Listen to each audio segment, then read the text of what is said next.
Hello everyone.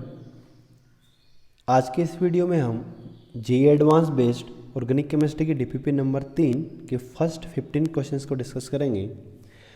तो जो हमारा पहला क्वेश्चन है, which of the following compound might be useful for the chemist trying to increase the optical purity of the D sample. Optical purity increase करना है means इस sample में जो डी आइसोमर है उसका परसेंटेज हमको बढ़ाना है, ठीक है ना। यानी कि जो एल है उसको सेपरेट करना है। और जो कॉन्सेप्ट है यहाँ पे इस क्वेश्चन के बिहाइंड जो कॉन्सेप्ट है वो हमारा रिजोल्यूशन। इनएंशियोमर्स को एक रेसिमिक मिक्सचर से सेपरेट करना इज कॉल्ड रिजोल्यूशन। और हमने ऐसा पढ़ा कि इनएंशियोमर्स के सारे फिजिकल प्रॉपर्टी एग्जैक्टली सेम होते हैं, so we can not separate enantiomers using physical methods like fractional distillation, क्योंकि उनका बॉइलिंग पॉइंट एकदम बराबर होता है। लेकिन डायस्ट्रियोमर्स को सेपरेट कर सकते हैं, ठीक है। तो यहाँ पे जो हम रिजोल्यूशन में हमने जो पढ़ा optical resolution. Optical resolution is basically chemical method.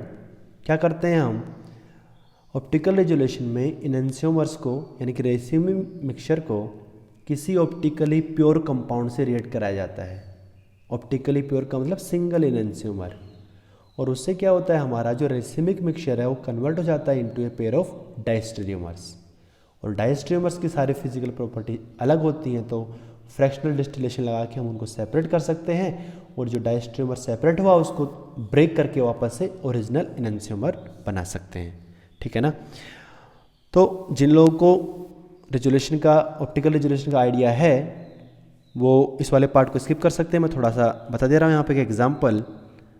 For example, if I have a racemic mixture of lactic acid CH3CHOH COOH, lactic acid में एक एसिमेट्रिक कार्बन है, तो यहाँ पे इस एसिमेट्रिक कार्बन के अबाउट R कॉन्फ़िगरेशन भी हो सकता है और S भी हो सकता है, ठीक है। यानी कि डी आइसोमर भी होगा और एल आइसोमर भी होगा। और इन दोनों इनएंशियोमर्स को सेपरेट करने के लिए क्या करते हैं, इस लैक्टिक एसिड को रिएक्ट करा देते हैं किसी अल्कोहल से। और मैंने क्या बोला कि this alcohol must be optically pure, मतलब यहाँ पे एक सिंगल इनएंशियोमर होना चाहिए। तो यहाँ पे जो मैंने बनाया है इस अल्कोहल में एक एसिमेट्रिक कार्बन है और इस एसिमेट्रिक कार्बन के बाद कॉन्फ़िगरेशन फिक्स है, निकाल भी सकते हैं हम। OH का प्रायोरिटी हमारा 1 होगा, C2H5 हमारा 2 होगा, मिथाइल हमारा 3 होगा। जरा घूम के देखेंगे 1 2 3 क्या है, एंटी क्लॉकवाइज क्या है, ये हमारा S है। So about this alcohol configuration is fix and it is S। तो जब ये अल्कोहल हमारा रिएक्ट करेगा कार्बोक्सिलिक एसिड से तो क्या बनेगा, ईस्टर बनेगा। अब देखो अल्कोहल में तो एक ही इनएंशियोमर है S वाला, लेकिन कार्बोक्सिलिक एसिड में हमारा R भी है और S भी है। तो अगर S वाला जो आइसोमर है वो रिएक्ट करेगा, पहले अगर R वाला आइसोमर रिएक्ट करेगा तो क्या कंपाउंड बनेगा, ऐसा ईस्टर बनेगा।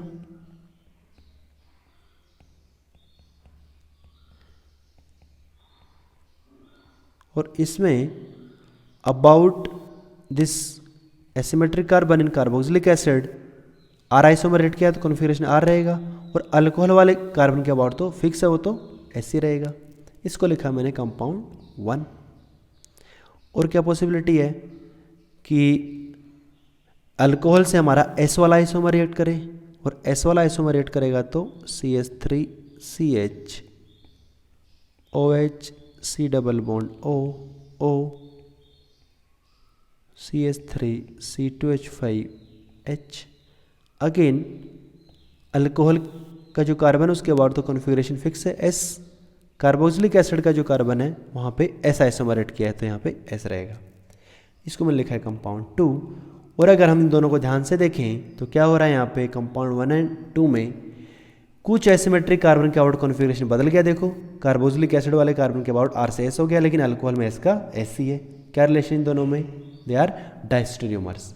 और डायस्टेरियोमर्स को आराम से हम फ्रैक्शनल डिस्टिलेशन लगा के सेपरेट कर सकते हैं। सो अगर यहाँ पे हम फ्रैक्शनल डिस्टिलेशन लगाते हैं तो compound 1 and 2 can be easily separated. तो 1 अलग हो जाएगा, 2 अलग हो जाएगा।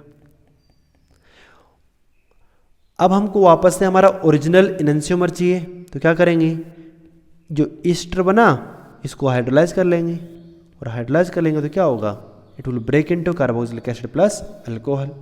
तो जो R लैक्टिक एसिड था वो अलग हो जाएगा और S वाला अलग हो जाएगा। So the point is, for optical resolution we need a compound like this alcohol which is optically active and exist as a single enantiomer, optically pure।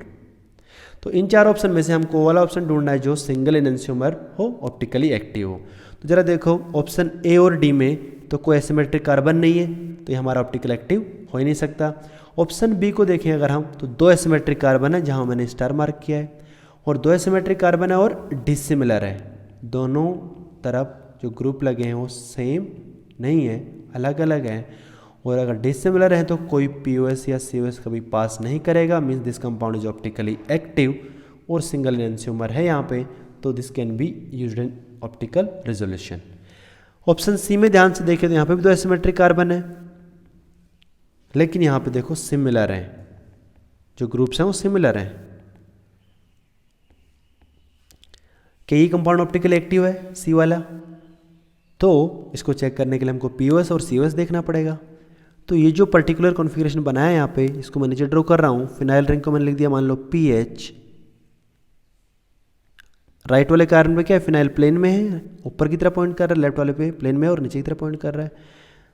Right वाले कार्बन पे क्या है, एक COH है, ऐसा COOH डैश लाइन पे है, left वाले कार्बन पे COH ऐसा वेज लाइन पे है। लेफ्ट वाले को मैंने लिख दिया C1, राइट वाले को दिया मैंने C2। ये जो पर्टिकुलर कॉन्फ़िगरेशन दिया हुआ है इसमें POS अगर देखेंगे आप तो POS पास नहीं कर रहा होगा, लेकिन COS देखो जरा एकदम बीचों बीच में। राइट साइड में जाएंगे तो प्लेन में क्या है, फिनाइल है, अपोजिट आएंगे तो फिर से फिनाइल है। ऊपर की तरफ जाएंगे वेज लाइन पे COH है, डाउन आएंगे तो अपोजिट में फिर से COH है। COS पास कर रहा है। अच्छा, किसी को POS देखना है तो इस पर्टिकुलर कन्फर्मेशन में तो POS पास नहीं कर रहा है, but if I rotate this compound about this single bond, जो कार्बन कार्बन का सिंगल बॉन्ड उसके बाद हम कितना भी घुमा सकते हैं, तो C1 को फिक्स करके अगर मैं C2 को 180 डिग्री से रोटेट कर देता हूँ तो जरा देखो क्या कंपाउंड बनता है हमारा। तो C1 फिक्स है, तो यहाँ फिनाइल नीचे की तरफ है, यहाँ पे COH हमारा वेज लाइन पे है। C2 पे क्या होगा, अगर 180 डिग्री से घूमता है तो फिनाइल जो हमारा ऊपर की तरफ पॉइंट कर रहा है वो घूम के नीचे आ जाएगा और प्लेन में रहेगा, और जो COH ग्रुप डैश लाइन पे वो घूम के कहाँ चला जाएगा, वेज लाइन पे अपोजिट। तो कुछ ऐसा मिलेगा, कॉन्फ़िगरेशन नहीं बदला, सिंगल बॉन्ड के बाद रोटेशन करने से कॉन्फ़िगरेशन अभी भी सेम है, वही सेम कंपाउंड है ये। और इसको जरा मैं ऐसा बीच से काटता हूँ तो देखो जरा POS पास कर रहा है। सो कंपाउंड सी में POS भी पास करेगा और COS भी पास करेगा। Compound C is actually meso, optical active नहीं है। तो यहाँ पे हमारा सिंपल सा आंसर हो गया बी। ठीक है, सेकंड क्वेश्चन है हमारा, an organic compound A containing carbon 70%, hydrogen 11.6%। देखो कार्बन और हाइड्रोजन इन दोनों को अगर ऐड करेंगे तो ये 100 नहीं हो रहा है, मतलब यहाँ पे कोई थर्ड एलिमेंट भी है। गिव द फॉलोइंग रिजल्ट्स, यहाँ पे दो बातें बोली गई हमको। 0.384 gram of the compound A displaced 100 ml of air at 1 atm to 73 Kelvin, means 0.384 gram of this compound will occupy 100 ml of volume at 1 atm pressure and to 73 Kelvin temperature। दूसरा लिखा गया है कि on treatment with PCl5 A give another compound which contain almost 34% chlorine। इस वाली information को देख के हमको ऐसा लगा है कि ये जो कंपाउंड ए है PCl5 से रिएक्ट कर रहा है तो इसमें Cl इंट्रोड्यूस हो जा रहा है। और ज़रा हमने ऐसे कौन से कंपाउंड पढ़े जो PCl5 से रिएक्ट करके Cl जुड़ता है, उसमें अल्कोहल। अल्कोहल को अगर हम PCl5 से रिएक्ट कराते हैं तो OH हट के Cl लग जाता है। हमने पढ़ा कार्बोक्सिलिक एसिड, अगर कार्बोक्सिलिक एसिड को हम PCl5 से रिएक्ट कराते हैं तो OH हट के Cl लग जाता है। और अगर वी हैव अल्डिहाइड और कीटोन। अल्डिहाइड कीटोन को अगर हम PCl5 से रिएक्ट कराते हैं तो जो कार्बोनिल ऑक्सीजन है ये हट के Cl लग जाता है। तो जो हमारा एक वाइल्ड गैस रहेगा कि ये तो कंपाउंड जो है तो अल्कोहल है या कार्बोक्सिलिक एसिड है या अल्डिहाइड कीटोन है, और अगर इन तीनों में से कोई भी हो, जो थर्ड एलिमेंट होगा वो हमको लग रहा है कि ऑक्सीजन होना चाहिए। कार्बन हाइड्रोजन के अलावा जो थर्ड एलिमेंट है वो इट शुड बी ऑक्सीजन। तो जरा हम इस कंपाउंड का एम्पिरिकल फॉर्मूला निकालने की कोशिश करते हैं पहले। तो यहाँ पे मैंने लिखा है कि if compound a is alcohol carboxylic acid और it may be also aldehyde ketone. तो जरा देखो एम्पिरिकल फॉर्मूला निकाला यहाँ पे। कार्बन 70% है, हाइड्रोजन 11.6 है, तो ऑक्सीजन हो गया 18.4। एटॉमिक वेट तीनों का पता है हमको 12, 1 एंड 16 डिवाइड कर दिया, और सिंपलेस्ट रेशियो यहाँ पे देखो क्या आ रहा है C5H10O। This is our empirical formula. और अगर हम एम्पेरिकल फॉर्मूला मास निकालते हैं इस कंपाउंड का, एम्पेरिकल फॉर्मूला मास, तो 5 कार्बन है, 12 time 5 plus 10 plus 16 86। Empirical formula mass is 86। ठीक है, अब हमको इसका मोलिकुलर फॉर्मूला निकालना है, और मोलिकुलर फॉर्मूला निकालने के यहाँ जो फर्स्ट इन्फॉर्मेशन उसका यूज करेंगे हम कि कंपाउंड का मास दिया है, वॉल्यूम दिया है, प्रेशर दिया है और टेम्परेचर दिया है। तो यूजिंग आइडियल गैस इक्वेशन क्या लिख सकते हैं हम? अच्छा, मास कितना दिया है 0.384 ग्राम,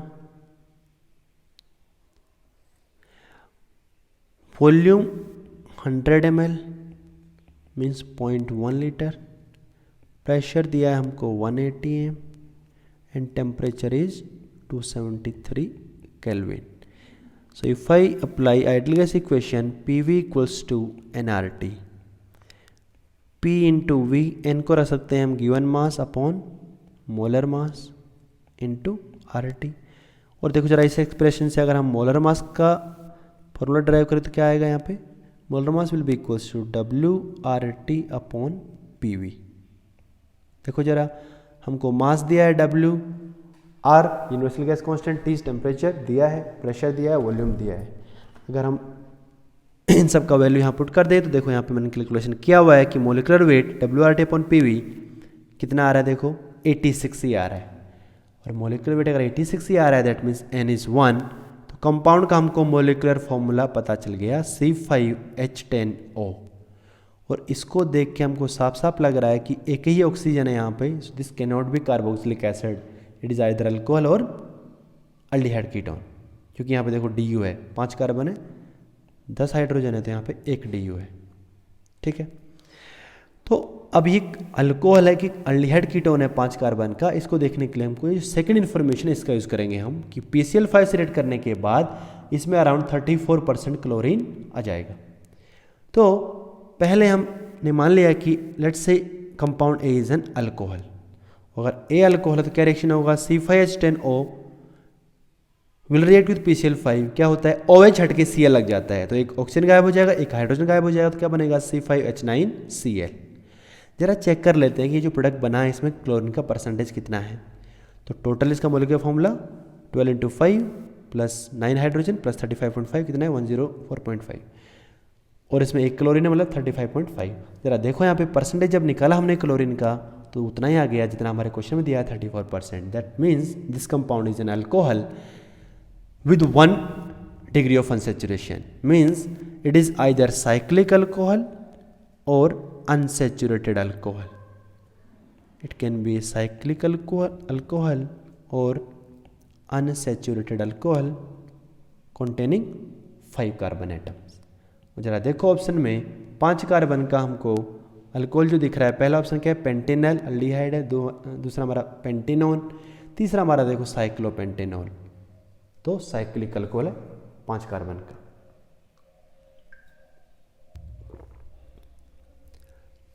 तीसरे क्वेश्चन पे आते हैं, what is the correct stereochemical assignment for each of the following alkyne.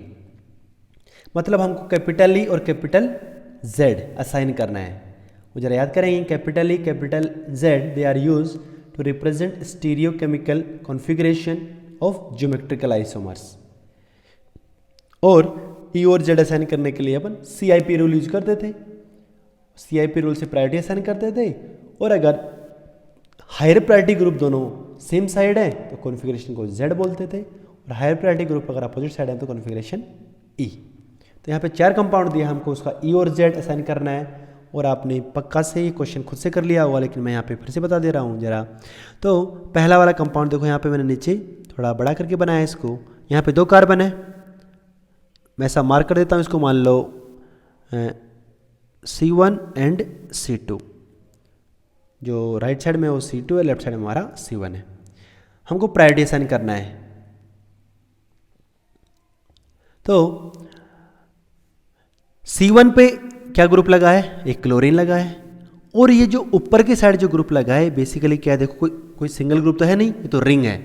और हमने ऐसा देखा था कि रिंग को एज ए ग्रुप की तरह ट्रीट करते हैं, तो ऐसा इस कार्बन से स्टार्ट करेंगे और पूरा घूमेंगे, पूरा रोटेट करेंगे जब तक यहीं नहीं पहुंच जाते, ठीक है ना। सो C1 पे जो 2 ग्रुप है वो क्या है, एक तो क्लोरीन है और दूसरा ग्रुप क्या है, ये इस ग्रुप को ऐसा लिखेंगे हम कि CH2, देखो ये पहला CH2, फिर क्या है CH2, फिर क्या है CH2, और फिर क्या है ये C है, इसके ऊपर क्या है एक मिथाइल है, और ये हमारा वापस से वही कार्बन में पहुंच के हम डबल बॉन्ड बना के, तो ऐसा पूरा बड़ा ग्रुप घूम के एक सिंगल ग्रुप की तरह मानेंगे इसको। तो यहाँ पे CIP रूल लगाएंगे अगर हम, तो साफ साफ दिख रहा है, देखो क्लोरीन एटॉमिक नंबर ज़्यादा है तो प्रायोरिटी 1 हो गया सीधा सीधा, तो क्लोरीन का प्रायोरिटी 1 हो गया, और ऊपर जो ये रिंग वाला ग्रुप है इसका प्रायोरिटी 2 हो गया। C2 पे अगेन नीचे क्या है, एक ही कार्बन है, मिथाइल है, और ऊपर ग्रुप क्या है, ये जो बड़ा रिंग वाला ग्रुप है उसमें बहुत सारे कार्बन है, तो ऊपर वाले ग्रुप का प्रायोरिटी 1 है, मिथाइल का प्रायोरिटी यहाँ पे 2 है। देखो जरा, दोनों 1-1 प्रायोरिटी ग्रुप क्या है, अपोजिट साइड है, अपोजिट साइड तो क्या है ये हमारा E, ठीक है। सेकेंड वाले कंपाउंड पे आते हैं। अगेन जो राइट में कार्बन है इसको मैं C1 लिख देता हूँ, लेफ्ट वाले को अगेन मैं C2 रख देता हूँ। प्रायोरिटी असाइन करना है अगर, तो C1 पे तो अगेन क्या है, ऊपर कार्बन कार्बन है, नीचे वाला क्लोरीन है, तो क्लोरीन का प्रायोरिटी सीधा सीधा 1 हो गया, ऊपर वाले ग्रुप का प्रायोरिटी 2 हो गया। C2 पे जो ग्रुप हैं जरा उसको देखो, C2 पे जो नीचे की तरफ जो ग्रुप लगाया वो क्या है, CH2, देन क्या है CH, और यहाँ पे ऊपर क्या है CH3, then CH2, then CH3, और ऊपर क्या है रिंग में क्या है CH2 CH2 CH2, जैसा मैंने यहाँ पे लिखा इधर वही वाला ग्रुप है। तो ये जो नीचे की तरफ ग्रुप लगा है इसको मैं ऐसा लिख सकता हूँ, देखो लिख दे रहा हूँ एक बार इसको, CH2, यहाँ पे CH, CH3, CH2, CH3। CIP rule में हम क्या करते थे, 1 by 1 कंपेयर करते हैं, और जहाँ पे डिफरेंस मिलता है वहाँ पे हम एटॉमिक नंबर देखते हैं, ठीक है।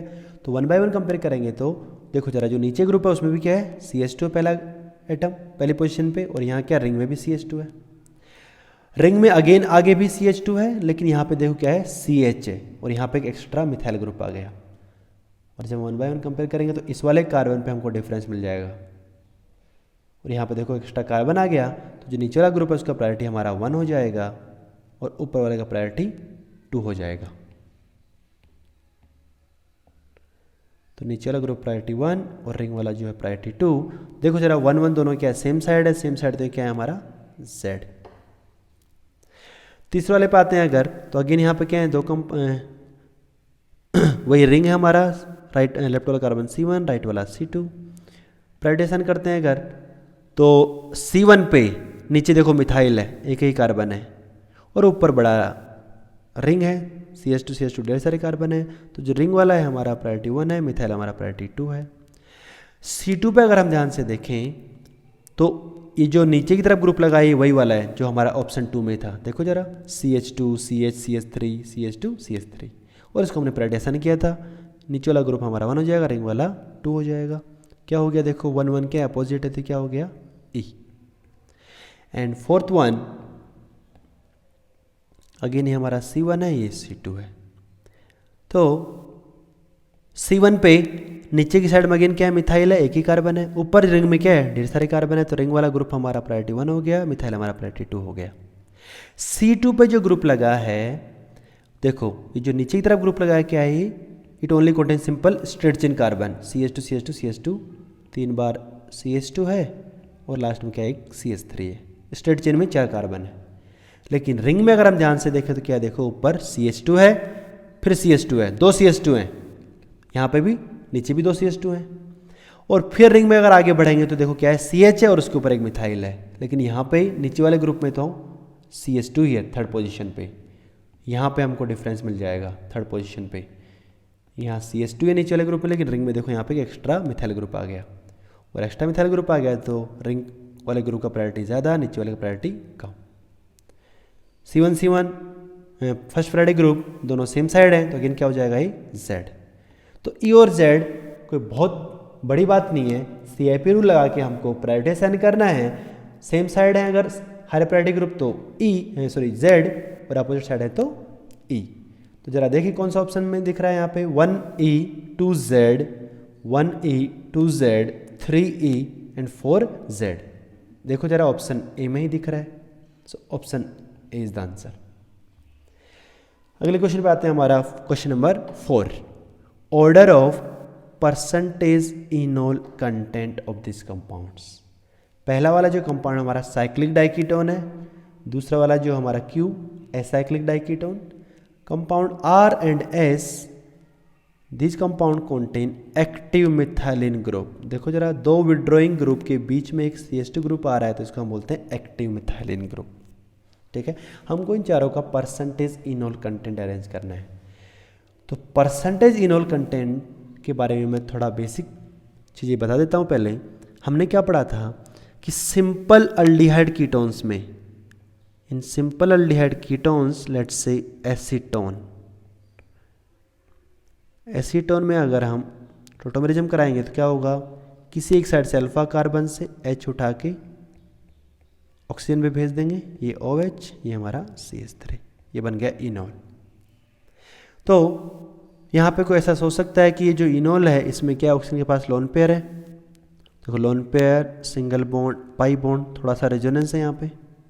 ठीक है, कीटो फॉर्म ऐसा कोई रेजोनेंस नहीं है, लेकिन स्टिल एट इक्विलिब्रियम 99.99% से ज़्यादा हमारा कीटो फॉर्म एग्जिस्ट करता है, और इनोल फॉर्म हमारा वो लेस देन 0.01%। और ये हम क्यों बोल पा रहे थे ऐसा, it is because of keto form contains carbon double bond oxygen which is much stronger than C double bond C, जो कि हमारा इनोल में है। इनोल में कार्बन डबल बॉन्ड कार्बन है, कीटो में कार्बन डबल बॉन्ड ऑक्सीजन है। So because of stronger carbon double bond oxygen, keto form predominantly exist करता है at equilibrium in simple aldehyde ketone. ठीक है ना, लेकिन in compound like R and S, जहाँ पे एक्टिव मिथाइलिन ग्रुप है, ये जो R वाला है इसको लिख रहा हूँ मैं, and compound R is actually acetyl acetone, CH3 C double bond O, CH2 C double bond O, CH3, इसका नाम होता है एसिटाइल एसीटोन। यहाँ पे बीच में जो CH2 ग्रुप है हमारा है, इसको हम बोलते हैं एक्टिव मिथाइलिन ग्रुप, क्योंकि इसके दोनों तरफ विड्रॉइंग ग्रुप हैं, और यहाँ जो हाइड्रोजन है वो ज़्यादा एसिडिक होता है। पहली बात, एक्टिव मिथाइलिन ग्रुप का हाइड्रोजन ज़्यादा एसिडिक होता है, तो टोटोमेरिज्म में वही पार्टिसिपेट करेगा। क्या करेंगे, इसके H को उठा के किसी भी एक ऑक्सीजन के ऊपर भेज देंगे, तो इसका इनोल बना रहा हूँ मैं CH3C, ये मान लो बन गया OH, यहाँ डबल बॉन्ड आ जाएगा, और यहाँ पे क्या है C double bond O, CH3। तो अगर इस वाले इनोल को हम देखें हमारे ऊपर वाले एसीटोन के इनोल के साथ कंपेयर करें अगर हम, तो यहाँ पे देखो एक जो नई चीज़ आई यहाँ पे क्या, कि ये जो OH ग्रुप है इनोल का, ये इंट्रामोलिकुलर हाइड्रोजन बॉन्डिंग बनाएगा बगल वाले C डबल बॉन्ड O से, और उससे देखो हमारा रिंग का साइज क्या है, 1 2 3 4 5 6, 6 मेंबर रिंग बन रहा है, स्टेबल है। ठीक है, तो we have intramolecular hydrogen bonding. दूसरी बात, यहाँ पे ऊपर जो रिजोनेंस हो रहा था OH ग्रुप का, वो क्या था, OH के पास लोन पेयर था, सिंगल बॉन्ड डबल बॉन्ड। यहाँ पे देखो जरा रिजोनेंस में क्या हो रहा है, ये लोन पेयर है, सिंगल है, डबल है, सिंगल है, फिर डबल बॉन्ड है। एक्सटेंट ऑफ रिजोनेंस क्या हुआ, बढ़ गया, और एक्सटेंट ऑफ रिजोनेंस बढ़ गया तो बेसिकली क्या होगा, स्टेबिलिटी फर्दर बढ़ेगा। तो यहाँ पे extent of resonance further increase कर गया। So in acetyl acetone intramolecular hydrogen bonding हो गया, एक्सटेंट ऑफ रेजोनेंस बढ़ गया।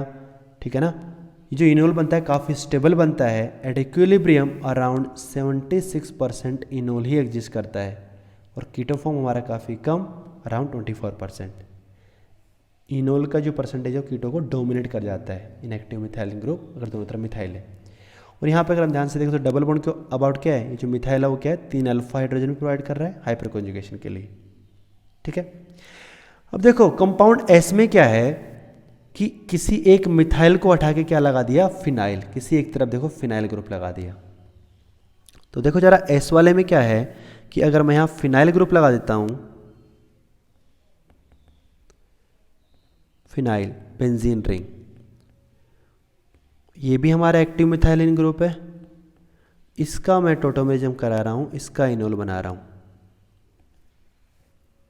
तो ये हमारा फिनाइल है,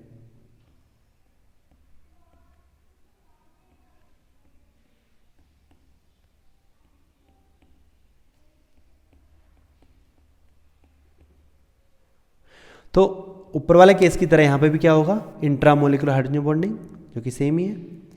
ये जो रेजोनेंस हो रहा था ये भी सेम ही है, लोन पेयर सिंगल पाई सिंगल पाई। यहाँ पे एक्स्ट्रा क्या हुआ कि ऊपर दोनों साइड मिथाइल ग्रुप था और मिथाइल ग्रुप हाइपर कॉन्जुगेशन कर रहा था हमारे डबल बॉन्ड से, इनोल के डबल बॉन्ड से, लेकिन यहाँ पे क्या आ गया, फिनाइल ग्रुप आ गया और फिनाइल ग्रुप क्या करेगा, डबल बॉन्ड के साथ में रेजोनेंस करेगा। तो रेजोनेंस का एक्सटेंट क्या हुआ, फर्दर बढ़ गया और फिनाइल आने से परसेंटेज फर्दर बढ़ेगा और इसका परसेंटेज लगभग इक्विलिब्रियम पे 89% हो जाता है। और अगर मैं दोनों तरफ फिनाइल लगा देता हूँ तो प्रोबेबिलिटी बढ़ जाएगी, दोनों तरफ से स्टेबल बनेगा फिनाइल वाला, तो परसेंटेज फर्दर बढ़ जाता है अराउंड 96%। ठीक है, तो सिंपल अल्डिहाइड कीटोन में एसिटाल्डिहाइड, एसीटोन, साइक्लोहेक्सेनोन काफ़ी कम होता है इनोल, ठीक है ना, because of stronger C double bond O compare to C double bond C. But compounds containing active methylene group इसमें परसेंटेज थोड़ा बढ़ जाता है। दोनों तरफ मिथाइल है, एसिटाइल एसीटोन में अराउंड 76%, फिनाइल आने से 89 हुआ, दोनों तरफ फिनाइल आएगा तो लगभग 96 हो जाता है। इसके अलावा कुछ कंपाउंड्स ऐसे होते हैं जहाँ पे हमारा इनोल का परसेंटेज काफ़ी ज़्यादा होता है इक्विलिब्रियम पे, ऑलमोस्ट 100% इनोल एग्जिस्ट करता है और उसमें हमारे दो इम्पोर्टेंट केस हैं। एक, जब हमारा इनोल क्या बन जाए, एरोमेटिक। देखना जरा, ये वाला कीटो है या फिर ये वाला कीटो है, इन दोनों कीटो फॉर्म को अगर हम टोटोमराइज कराएं और इनोल बनाएं, पहले वाले में तो क्या है, बगल में अल्फा कार्बन है, उस पर हाइड्रोजन है, दूसरे वाले में जो नीचे वाला कार्बन है इसका हाइड्रोजन जाएगा टोटोमेरिज्म में, ठीक है ना। और ज़रा इन दोनों ही से अगर इनोल बनाएंगे हम तो क्या बन जाएगा, हमारा फिनोल बन जाएगा। और फिनोल तो क्या है, हमारा एरोमेटिक है। ऑलमोस्ट 100% इक्विलिब्रियम पे कौन एग्जिस्ट करेगा, हमारा इनोल। तो 100% का जो पहला केस है हमारा, when enol becomes aromatic, aromaticity हमारा काफ़ी डोमिनेटिंग फैक्टर है, तो ऑलमोस्ट 100% इनोल एग्जिस्ट करेगा। 100% वाले में जो सेकंड केस है हमारा, वो साइक्लिक डाइकीटोन्स, जो कि हमारे यहाँ पे ऑप्शन पी वाला है, पी वाला कंपाउंड। पी वाला कंपाउंड क्या है हमारा, साइक्लिक डाइकीटोन।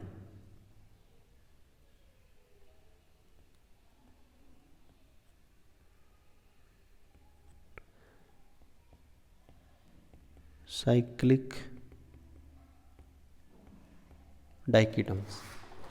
साइक्लिक डाइकीटोन के साथ प्रॉब्लम क्या है कि देखो C double bond O group में दोनों आसपास में है, तो कार्बन क्या है, दोनों का ही इलेक्ट्रॉन डेफिशिएंट है।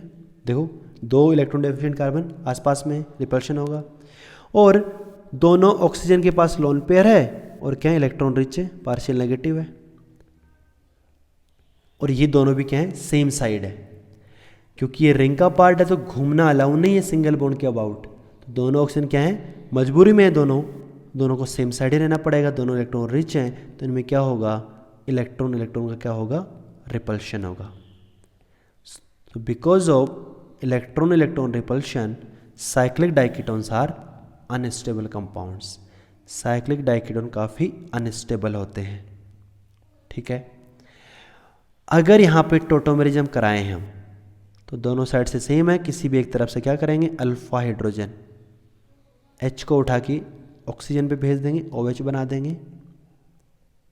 तो देखो ये जो राइट में है इसको मैंने अगर OH बना दिया, लेफ्ट वाला अभी भी क्या है, C डबल बॉन्ड O, और यहाँ पे पाई बॉन्ड आ गया, इनॉल बन गया।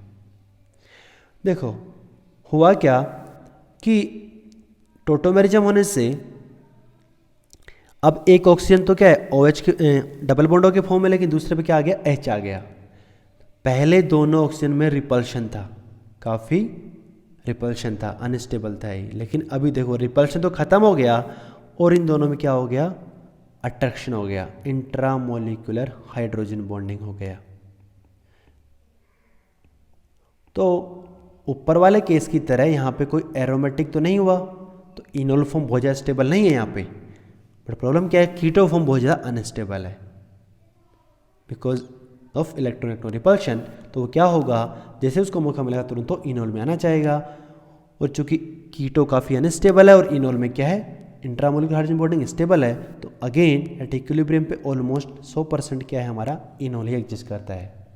लेकिन सुनना, अगर ये जो डाइकीटोन है हमारा एसाइक्लिक हो, जैसा ऑप्शन क्यू में है, एसाइक्लिक डाइकीटोन में क्या होगा कि सिंगल बॉन्ड के अबाउट रोटेशन क्या है, अलाउड है, और जब सिंगल बॉन्ड के अबाउट रोटेशन अलाउड है तो दोनों ऑक्सीजन क्या है, घूम के अपोजिट चला जाएगा, और अपोजिट चलाएगा तो इनका रिपल्शन क्या हो गया, खत्म हो गया।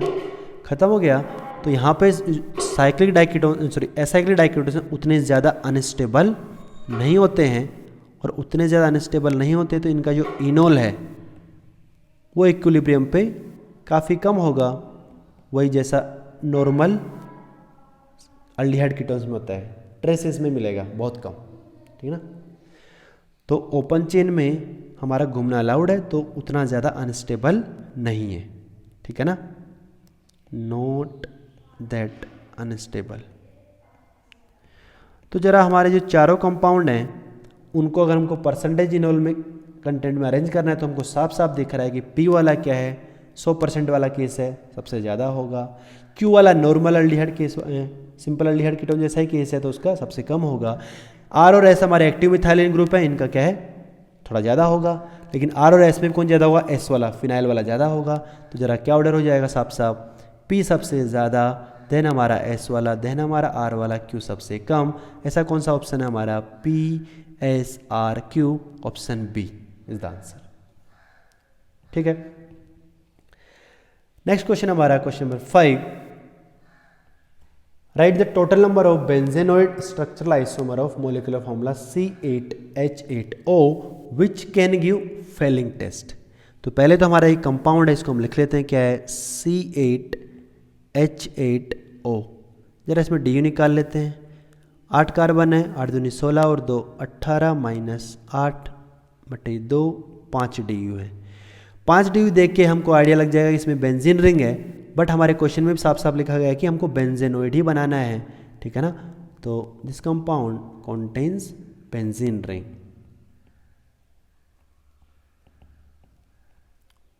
ठीक है। अब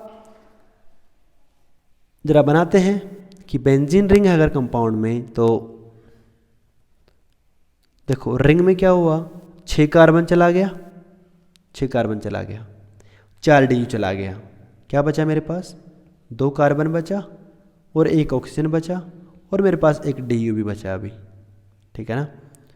2 कार्बन लगाने मेरे को साइड चेन में, 1 ऑक्सीजन को लगाना है और 1 DU को लगाना है, और फेलिंग सॉल्यूशन के साथ टेस्ट देना है, पॉजिटिव टेस्ट दे तो मतलब यहाँ हमको अल्डिहाइड और कीटोन बनाना है, अल्डिहाइड बनाना है बेसिकली। तो 2 कार्बन 1 ऑक्सीजन और 1 DU है, तो अल्डिहाइड में क्या होगा, C डबल बॉन्ड के फॉर्म में आएगा DU।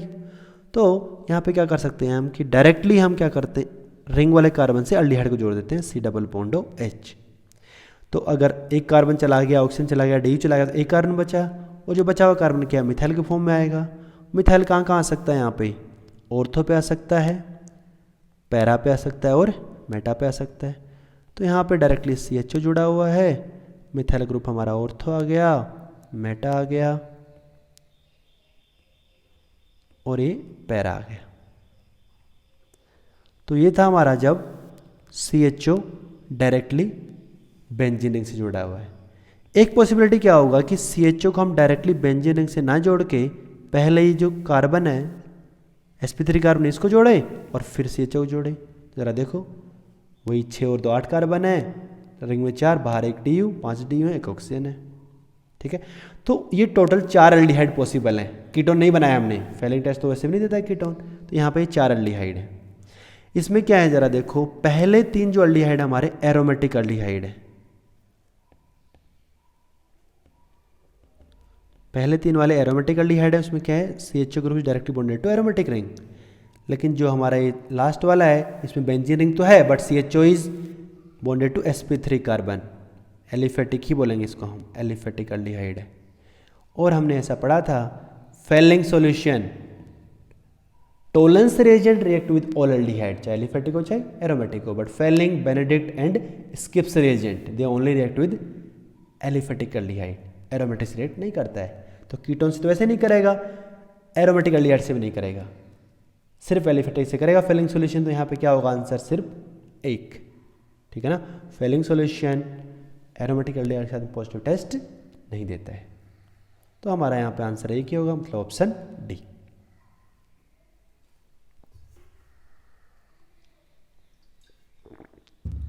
अगला क्वेश्चन हमारा question number 6, which of the following has lowest pKa value.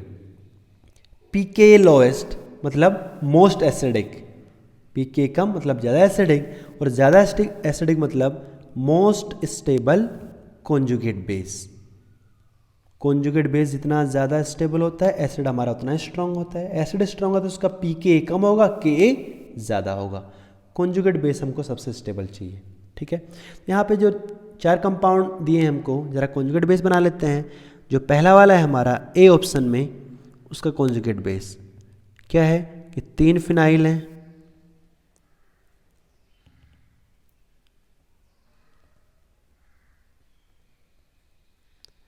तीन फिनाइल रिंग लगे हैं, और बीच वाले कार्बन में देखो हाइड्रोजन है, ओब्वियसली ये वाला हाइड्रोजन एसिडिक होगा। इस वाले हाइड्रोजन को हटा के क्या लगा देंगे हम, H+ निकालेंगे तो कार्बोनेट बनेगा।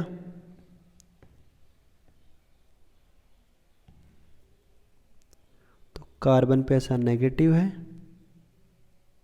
और यहाँ पे 3 फिनाइल रिंग लगाना है।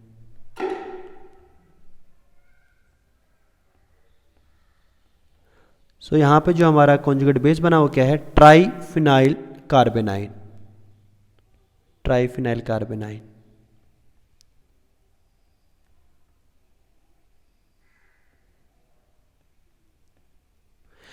ट्राइफिनाइल कार्बोनाइन में क्या है, जो नेगेटिव चार्ज हमारा क्या है, रेजोनेंस में है, तीनों रिंग पे क्या है, डिलोकलाइज है नेगेटिव चार्ज, तो काफ़ी स्टेबल है। ठीक है ना। अगर हम ऑप्शन बी में देखें तो क्या है, 2 फिनाइल रिंग है, डाइफिनाइल कार्बोनाइन बनेगा इसका कॉन्जुगेट बेस। तो देखो जरा साफ साफ दिख रहा है मेरे को कि डाइफिनाइल कार्बोनाइन में क्या है, 2 ही बेंजीन रिंग है, तो ऑब्वियसली यहाँ पे क्या रेजोनेंस कम है, ए वाले में रेजोनेंस काफ़ी ज़्यादा है। तो ए वाला जो हमारा कॉन्जुगेट बेस है वो ज़्यादा स्टेबल होगा कंपेयर टू बी। लेकिन ये जो ट्राइफिनाइल कार्बोनाइन है, इसका जो रियल स्ट्रक्चर है वो जैसा दिख रहा है वैसा नहीं होता है भाई। रेजोनेंस होने के लिए ये जो तीनों फिनाइल रिंग है क्या होने चाहिए, ऑलमोस्ट सेम प्लेन में होना चाहिए। प्लेनरिटी होगा तो एक्सटेंट ऑफ रेजोनेंस क्या होगा, ज़्यादा होगा। लेकिन तीनों फिनाइल क्या हैं, काफ़ी बड़े बड़े हैं, और अगर ये प्लेन में रहते हैं तो देखो इनके जो ऑर्थो पे जो हाइड्रोजन लगे हैं ये काफ़ी पास पास में रहेंगे, और पास पास में रहेंगे तो क्या होगा, इनमें क्राउडिंग होगा, स्टेरिक हिंड्रेंस।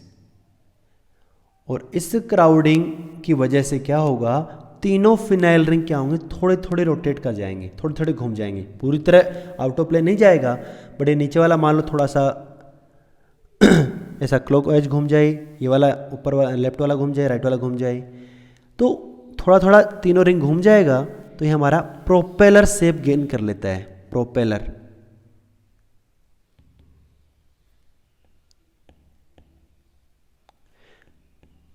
पंखे में जो प्रोपेलर होता है उसकी जो तीनों पंखुड़ियाँ होती हैं वो एग्जैक्टली सेम प्लेन में नहीं होती हैं, अगर आप ध्यान से देखोगे थोड़ा थोड़ा मुड़ा रहता है वो। तो यहाँ पे प्रोपेलर शेप गेन कर लेगा, उसमें क्या होगा, तीनों फिनाइल रिंग थोड़े थोड़े आउट ऑफ प्लेन चले जाएंगे। और इसका मतलब ये नहीं है कि आउट ऑफ प्लेन चला गया तो यहाँ रेजोनेंस उतना कम हो गया कि जो डाइफिनाइल है इससे भी कम हो गया, नहीं, एक्सटेंट ऑफ रेजोनेंस कम हुआ but still it is more stable then diphenyl कार्बेनाइन। अब जरा ध्यान से देखें अगर हम, तो सी और डी ऑप्शन में, सी और डी में क्या किया गया है कि दो फिनाइल रिंग को, सी में क्या किया, दो फिनाइल रिंग को जोड़ दिया गया। तो अगर मैं इसका कॉन्जुगेट बेस बनाऊंगा तो कुछ ऐसा बनेगा कि एक फिनाइल रिंग ऐसा ऊपर की तरफ है, कार्बन पर हमारे यहाँ नेगेटिव चार्ज है,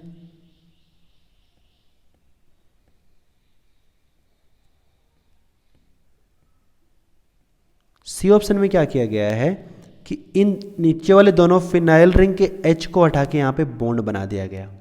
अब बताओ, अगर H को हटा के यहाँ बॉन्ड बना दूंगा तो इनको कोई आउट ऑफ प्लेन जाने की आवश्यकता ही नहीं है, कोई रिपल्शन नहीं रहेगा, यहाँ तो बॉन्ड बन गया।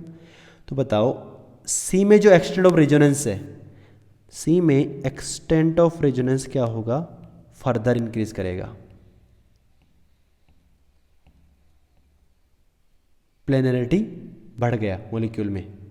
और ऑप्शन डी को अगर हम ध्यान से देखें तो जरा देखो, तीनों रिंग को जोड़ दिया गया। ऑप्शन डी में तीनों फिनाइल रिंग को जोड़ दिया गया अगर, तो ये जो कंपाउंड है हमारा पूरी तरह प्लेनर हो जाएगा। और अगर ये पूरी तरह प्लेनर हो जाएगा तो extent of resonance will be maximum.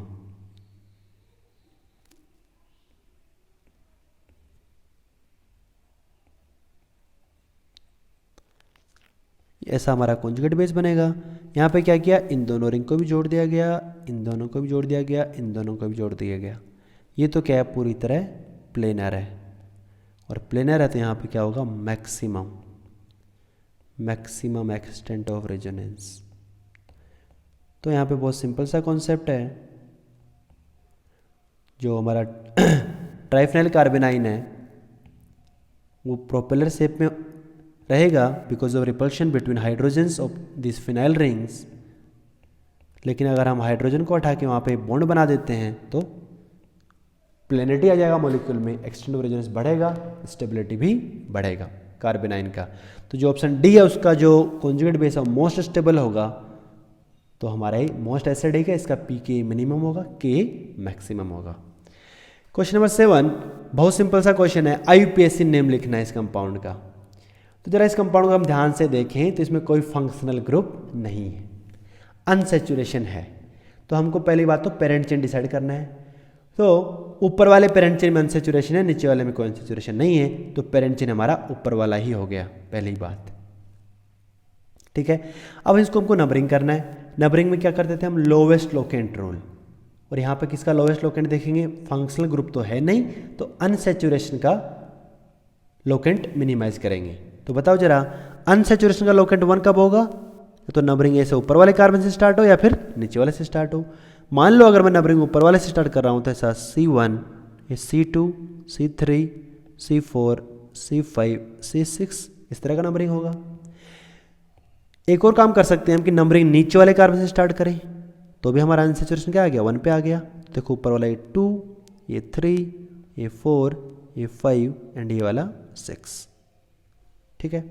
तो दो तरह से नंबरिंग की जा सकती है यहाँ पे, दोनों ही केस में अनसैचुरेशन का लोकेंट क्या है, 1।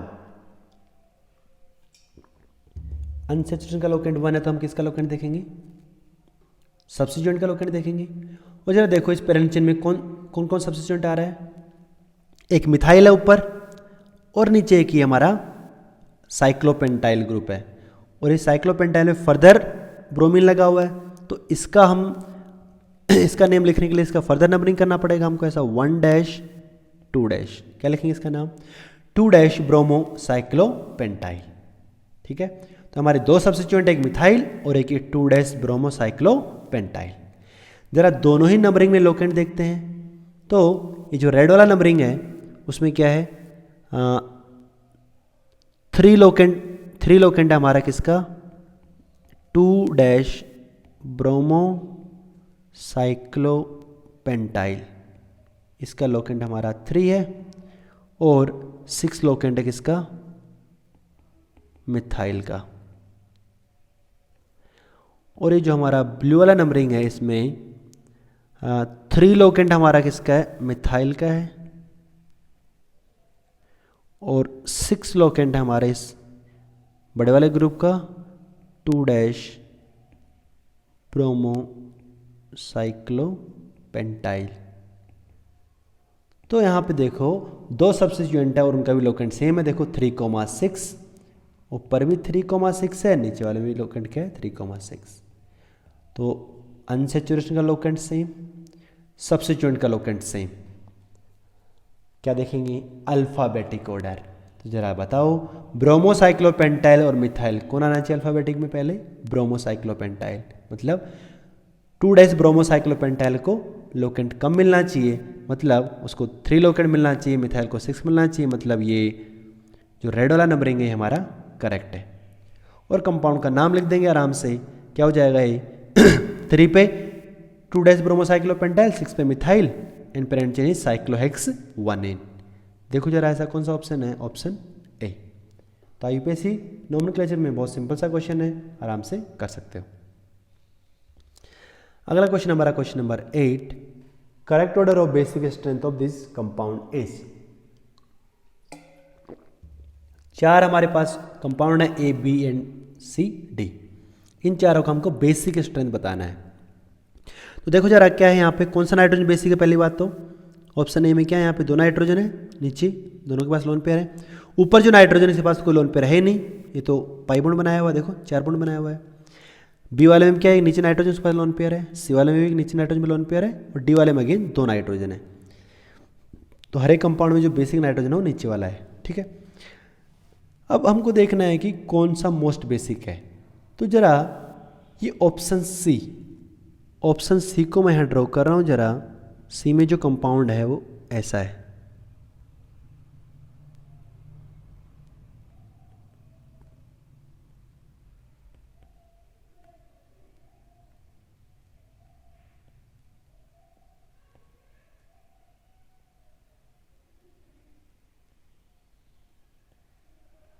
ठीक है।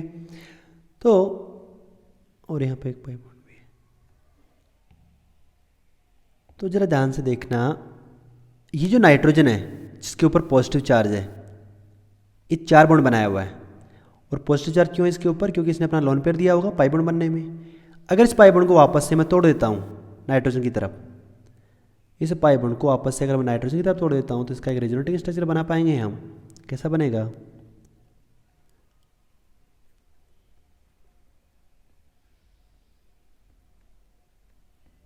नाइट्रोजन हमारा अब न्यूट्रल हो गया,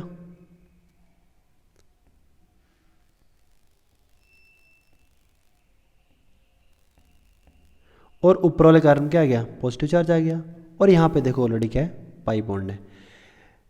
नाइट्रोजन के पाई बॉन्ड को तोड़ने से ऊपर जो पॉजिटिव आया उसको ध्यान से देखेंगे तो क्या देखो, ये ऊपर वाला जो रिंग है वो क्या बन गया, मेरा एरोमेटिक बन गया। एरोमेटिक बन गया मतलब ये जो पाई बॉन्ड है नाइट्रोजन का आराम से तोड़ा जा सकता है नीचे की तरफ। अब जरा देखो, अगर ये पाई बॉन्ड आराम से टूट जाएगा तो जो नाइट्रोजन उसके पास क्या आ गया, लोन पेयर आ गया, और ये लोन पेयर आ गया तो ये क्या करेगा, लोन पेयर सिंगल पाई, ये देखो क्या करेगा, डबल बॉन्ड में जाएगा, ये पाई बॉन्ड तोड़ेगा नीचे। तो ये जो नीचे वाला नाइट्रोजन है इसके ऊपर इलेक्ट्रॉन डेंसिटी क्या होगी, इंक्रीज होगी। ड्यूनाडाइन जैसा केस हो गया, एक नाइट्रोजन सिंगल बॉन्ड बना रहा है, दूसरा डबल बॉन्ड बना रहा है, और ये वाला जो नाइट्रोजन क्या कर रहा है, बेसिकली प्लस सेम का काम कर रहा है। ये जो लोन पेयर है वो राइट साइड में जो डबल बॉन्ड इससे भी रेजोनेंस करेगा, ठीक है ना, लेकिन जो हमारा जो लेफ्ट साइड में जो नाइट्रोजन है इसके ऊपर भी रेजोनेंस करेगा प्लस सेम। तो बताओ बेसिक स्ट्रेंथ क्या होगी, बढ़ेगी। अगर हम डी में देखें, ऑप्शन डी में, तो जरा इस पाई बॉन्ड को तोड़ेंगे तो जरा देखो ऑप्शन डी में तो क्या बन जाएगा, ऊपर वाला रिंग एंटी एरोमेटिक बन जाएगा। ऑप्शन डी में ऊपर क्या है, 5 मेंबर्ड रिंग है, 2 पाई बॉन्ड है,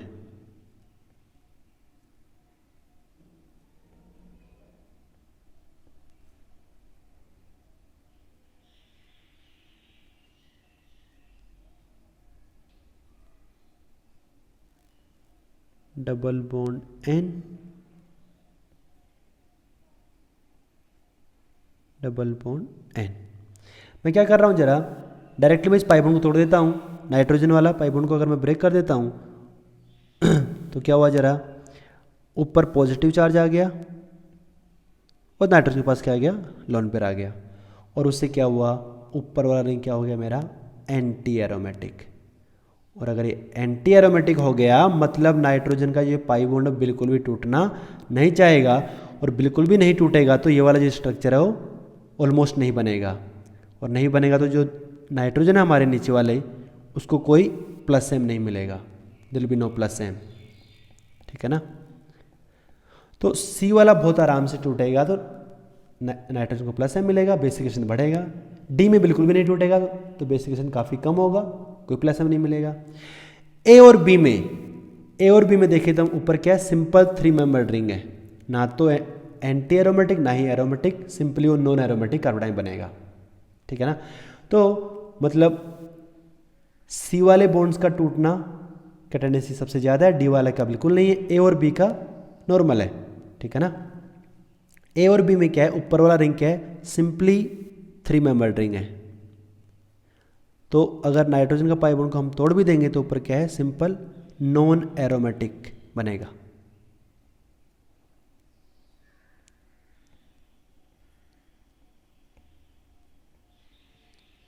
ये हमारा क्या देखो, नॉन एरोमेटिक,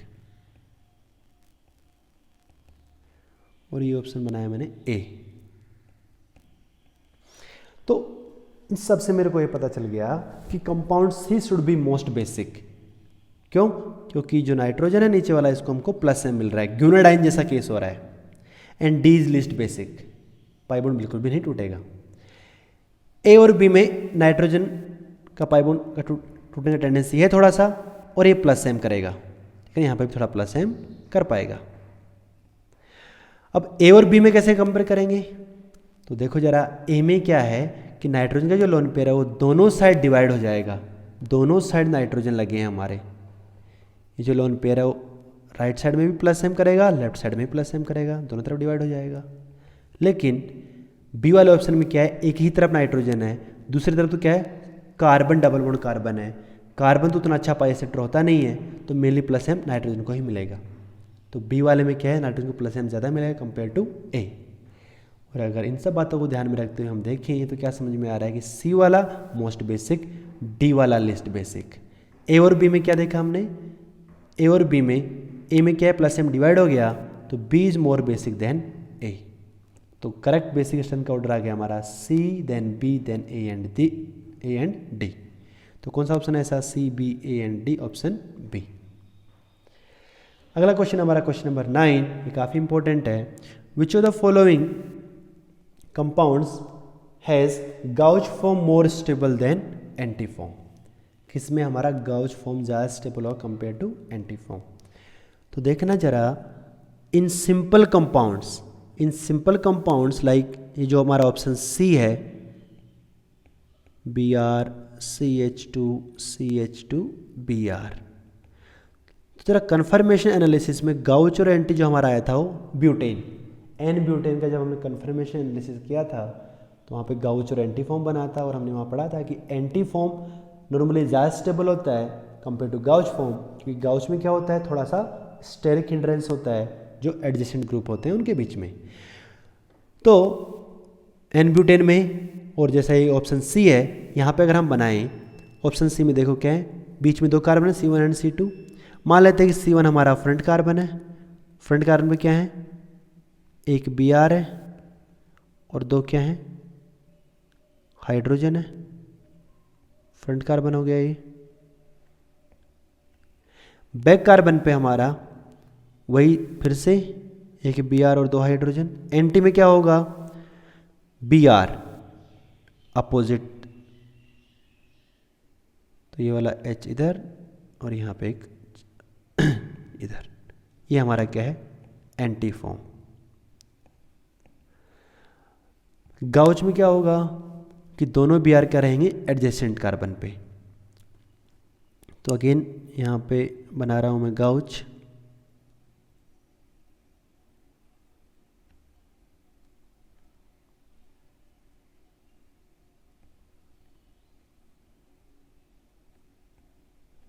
फ्रंट कार्बन हो गया। बैक कार्बन पे देखना Br दोनों एडजेसेंट कार्बन पे होंगे 60 डिग्री पे, और तो यहाँ पे एक नीचे H आ जाएगा और एक यहाँ पे लेफ्ट में H आ जाएगा। This is gauche. Both anti and gauche are staggered conformation. Staggered तो यहाँ पे दोनों में ही कोई भी टॉर्शनल स्ट्रेन नहीं होगा। डिफरेंस क्या है यहाँ पे मेनली कि जो गाउच जो एंटी है हमारा, उसमें दोनों ये जो ग्रुप हैं बड़े ग्रुप बी आर दोनों अपोजिट साइड में हैं, लेकिन गाउच में क्या है, दोनों बी आर क्या है देखो एडजेसेंट कार्बन पे हैं, सॉरी एडजेसेंट पोजीशन पे हैं 60 डिग्री पे, और इनमें क्या होगा स्टेरिक हिंड्रेंस। यहाँ पे थोड़ा स्टेरिक हिंड्रेंस होगा और उसकी वजह से क्या होगा, हमारा गाउच फॉर्म थोड़ा लेस स्टेबल होता है, एंटी फॉर्म ज़्यादा स्टेबल होता है नॉर्मली। अब हमने देखा था कि जहाँ जहाँ पर स्टेरिक हिंड्रेंस है, इस स्टेरिक हिंड्रेंस की जगह अगर हाइड्रोजन बॉन्डिंग होने लगे या अट्रैक्शन होने लगे, डायपोल डायपोल इंट्रैक्शन या हाइड्रोजन बॉन्डिंग, तो उससे क्या होगा, हमारा मामला पलट जाएगा।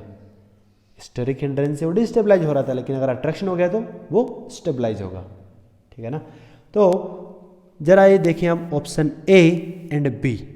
ऑप्शन ए और बी में यहाँ पे जरा मैंने बनाया है, तो देखो यहाँ पे 3 कार्बन है, ए में C1 C2 C3। एंटी और गाउच कब बनेगा, जब हम कन्फर्मेशन बनाएंगे अबाउट C2 एंड C3। यहाँ पे देखो मैंने बनाया जरा, C2 को मान लिया मैंने, देखो फ्रंट कार्बन है यहाँ पे C2 पे क्या लगा, एक मिथाइल और 2 हाइड्रोजन है, एक मिथाइल है 2 हाइड्रोजन है। बैक कार्बन हमारा C3 पे क्या, एक क्लोरीन है और 2 हाइड्रोजन है, यहाँ बनाया देखो। अब अगर जरा हम ध्यान से देखें तो इस कंपाउंड में क्लोरीन क्या है, हमारा इलेक्ट्रॉन विड्रॉइंग है। क्लोरीन अगर इलेक्ट्रॉन विड्रॉइंग है तो क्या होगा, इस पे partial negative -I inductive effect. Carbon पे क्या होगा, C3 पे पार्शियल पॉजिटिव।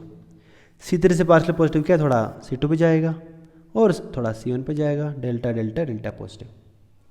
तो because of inductive effect carbon जो हमारा C1 है वो इलेक्ट्रॉन डेफिशिएंट है, पार्शियल पॉजिटिव चार्ज है, क्लोरीन पे पार्शियल नेगेटिव चार्ज है। जरा देखो गाउच में क्या होगा, ये जो C1 का मिथाइल और क्लोरीन दोनों एडजेसेंट कार्बन पे होंगे, तो इनमें स्टेरिक हिंड्रेंस होगा, लेकिन उससे ज़्यादा इंपॉर्टेंट क्या है, डायपोल डायपोल इंटरेक्शन, क्योंकि क्लोरीन पे क्या है पार्शियल नेगेटिव है और C1 जो कार्बन है उस पर पार्शियल पॉजिटिव है। तो डायपोल डायपोल इंटरेक्शन हुआ तो क्या हुआ, यहाँ पे अट्रैक्शन हो गया, और अट्रैक्शन हो गया तो यहाँ पे गाउच का स्टेबिलिटी एंटी से ज़्यादा। ठीक है ना। ऐसा ही ऑप्शन बी में है। ऑप्शन बी में यहाँ पे हमने कन्फर्मेशंस बनाया about this 2 carbon C1 and C2, जो बीच में जो कार्बन दोनों C1 और C2 के अबाउट। देखो जरा यहाँ पे C1 पे क्या है, फ्रंट कार्बन है, 2 हाइड्रोजन है और एक ये ईस्टर ग्रुप है, और जो C2 है बैक कार्बन उस पर 2 हाइड्रोजन और एक NR3+ है। और यहाँ तो साफ साफ दिख ही रहा है, नाइट्रोजन में पॉजिटिव चार्ज है और जो ये ईस्टर का ऑक्सीजन पे पार्शियल नेगेटिव चार्ज है। इन दोनों में क्या हो जाएगा, अगेन डायपोल डायपोल इंट्रैक्शन। तो रिपल्शन ना हो के क्या हो गया, अट्रैक्शन, और अट्रैक्शन हो गया तो स्टेबिलिटी क्या हो गया, बढ़ गया। तो नॉर्मली हाइड्रोजन बॉन्डिंग वाले केस हम पढ़ते हैं, लेकिन ये दोनों केस क्या हैं, डायपोल डायपोल इंट्रैक्शन वाले।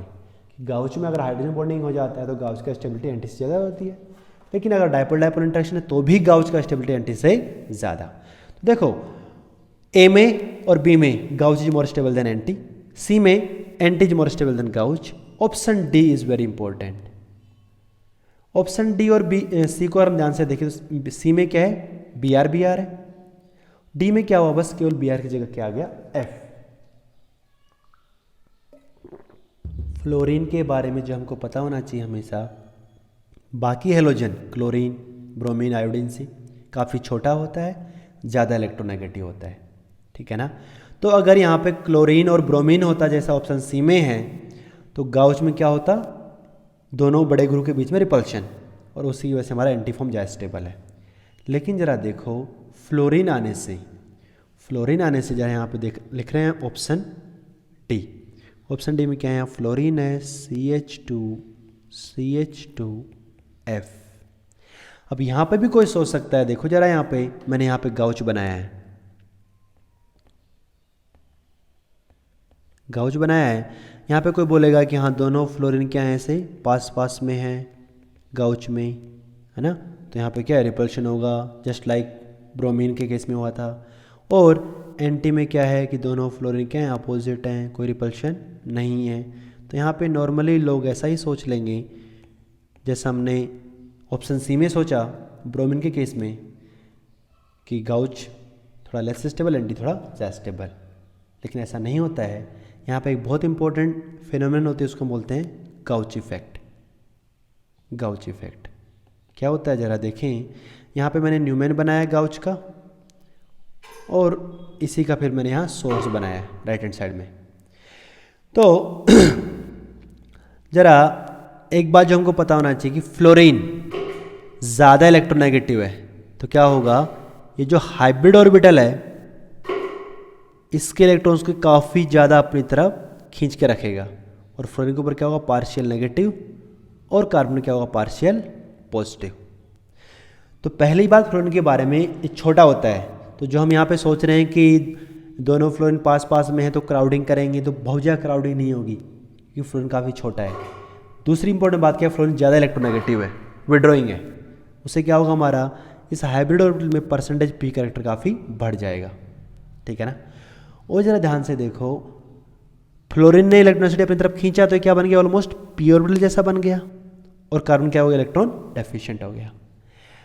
हाइपर कॉन्जुगेशन जो हमने पढ़ा था, हाइपर कॉन्जुगेशन में क्या पढ़ा था कि यहाँ पे ऐसे हमारा कार्बन हमारा इलेक्ट्रॉन डेफिशिएंट है, इसके पास क्या ऐसा पी ऑर्बिटल है, और इसके बगल में अगर हमारा एक sp3 कार्बन है जिसके पास क्या है, हाइड्रोजन है। तो बताओ हाइपर कॉन्जुगेशन में क्या देखा था हमने कि इस इलेक्ट्रॉन डेफिशिएंट कार्बन का जो पी ऑर्बिटल है उसमें जो बगल वाला कार्बन है sp3 कार्बन, इसका जो CH बॉन्ड का जो इलेक्ट्रॉन क्लाउड्स हो क्या होता है, पार्शियली शिफ्ट हो जाता है। यही हमारा हाइपर कॉन्जुगेशन होता है।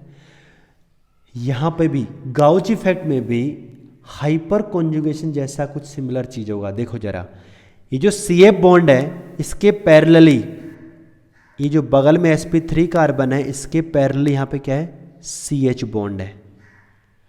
और बताओ ये जो CH बॉन्ड है क्या करेगा, ये पार्शियली इस p ऑर्बिटल के साथ ओवरलैप नहीं करेगा क्या, इनमें क्या हो जाएगा, बेसिकली अट्रैक्शन।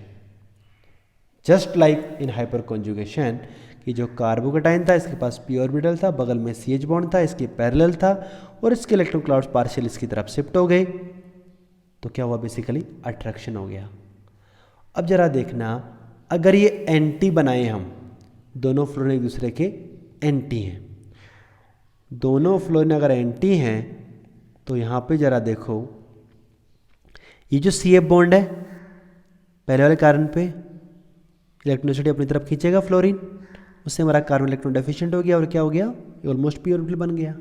लेकिन इसके पैरेलली यहाँ पे क्या है, फ्लोरीन ही है, राइट वाले कार्बन पे भी यहाँ फ्लोरीन ही है। तो बताओ दोनों CF बॉन्ड तो ऐसा कुछ अट्रैक्शन होगा नहीं यहाँ पे, तो CH बॉन्ड ऊपर आराम से टूट के इसके साथ ओवरलैप कर रहा था कार्बन के साथ, पी ऑर्बिटल के साथ।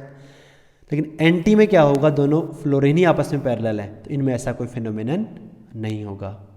And because of this type of attraction gauche form is more stable than anti.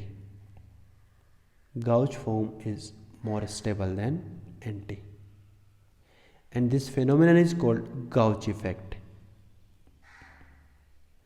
बहुत ज़्यादा इंपॉर्टेंट है जी एडवांस के पॉइंट ऑफ व्यू से कि दोनों कार्बन पे अगर क्लोरीन होता ब्रोमीन होता तो क्लोरीन ब्रोमीन क्या है, कम इलेक्ट्रोनेगेटिव है, उतना ज़्यादा इलेक्ट्रो विड्रॉइंग नहीं है और बड़े हैं साइज में, तो वहाँ पे क्राउडिंग डोमिनेट करेगा, और उससे क्या होगा, हमारा जैसा यहाँ पे हुआ एंटी फॉर्म ज़्यादा स्टेबल। लेकिन फ्लोरीन क्या है, छोटा है, क्राउडिंग बहुत ज़्यादा डोमिनेट नहीं करेगा, उससे ज़्यादा डोमिनेटिंग इफेक्ट होगा गाउच इफेक्ट। तो gauche form is more stable than anti. तो आंसर हमारा हो जाएगा A, B as well as D. ठीक है। अगला क्वेश्चन हमारा question number 10। Which of the following encircled carbon represent a stereogenic centre. Stereogenic centre का क्या मतलब है, एन एटम और a bond bearing group about which change of any two group will produce a new stereo isomer. अगर कोई भी दो group को अगर हम चेंज कर दें तो उसे एक नया स्टीरियो आइसोमर बनना चाहिए, तो we call it stereogenic centre. Stereogenic centre में बी एन एक्टिव डबल बॉन्ड और एसिमेट्रिक कार्बन। एसिमेट्रिक कार्बन को हम कायरल कार्बन भी बोलते हैं, ठीक है ना। तो इस क्वेश्चन में जो चारों ऑप्शन है they are basically case of pseudo asymmetric या स्यूडो कायरल सेंटर।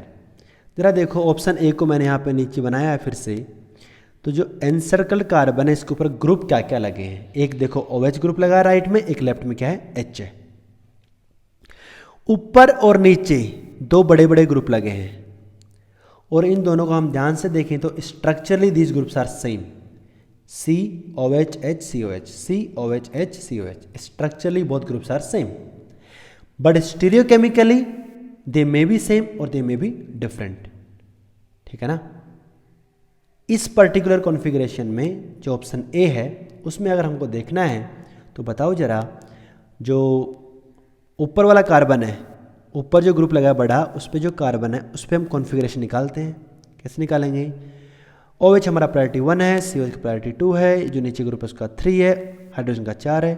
तो 1 2 3 घूमेंगे तो एंटी क्लॉकवाइज, लेकिन हाइड्रोजन हमारा हॉरिजॉन्टल लाइन पे है तो ये क्या है हमारा R है। नीचे निकालेंगे तो जरा 1 2 3, ये हमारा S है। देखो जरा ऊपर और नीचे स्ट्रक्चरली तो ग्रुप सेम है but stereochemically they are not same, एक R है दूसरा S है। तो ये दोनों ग्रुप अलग अलग माने जाएंगे और अलग अलग माने जाएंगे तो जो बीच में कार्बन है हमारा क्या है, एसिमेट्रिक है। इस पर्टिकुलर केस में the middle carbon is asymmetric.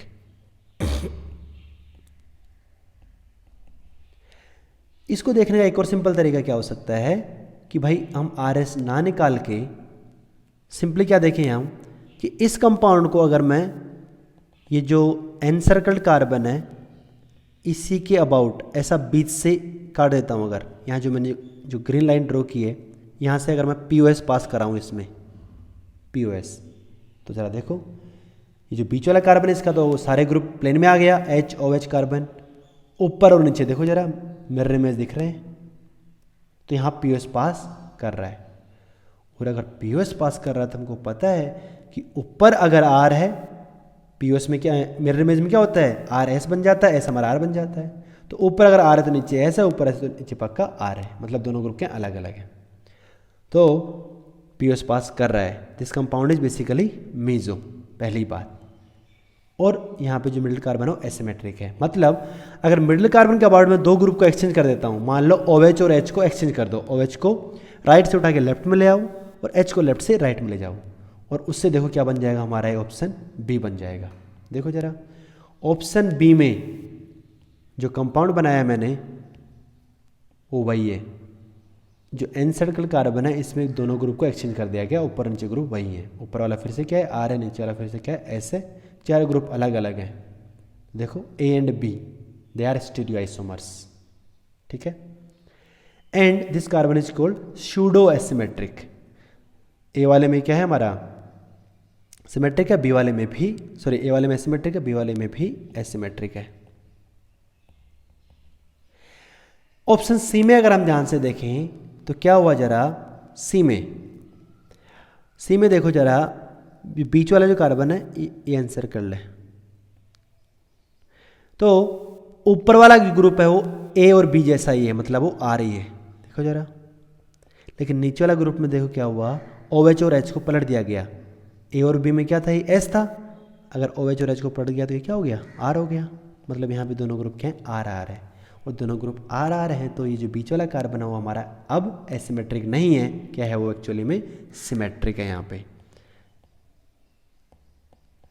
तो ऑप्शन सी में बीच वाला कार्बन हमारा सिमेट्रिक है। अगर इसके अबाउट मैं कोई दो ग्रुप को चेंज करता हूँ तो एक नया स्टीरियो आइसोमर नहीं मिलेगा।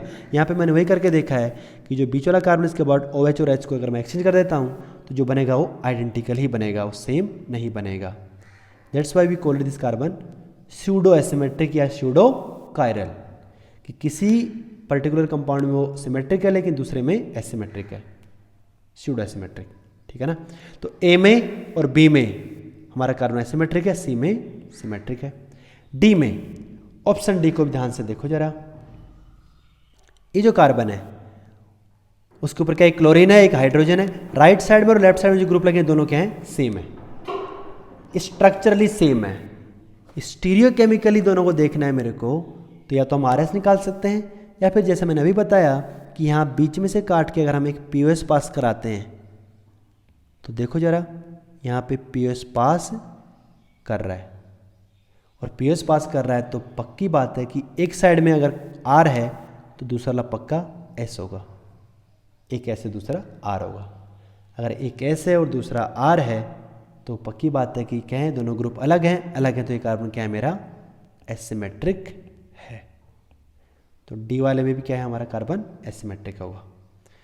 तो यहाँ पे आंसर हो जाएगा हमारा A, B and D, C वाला नहीं होगा।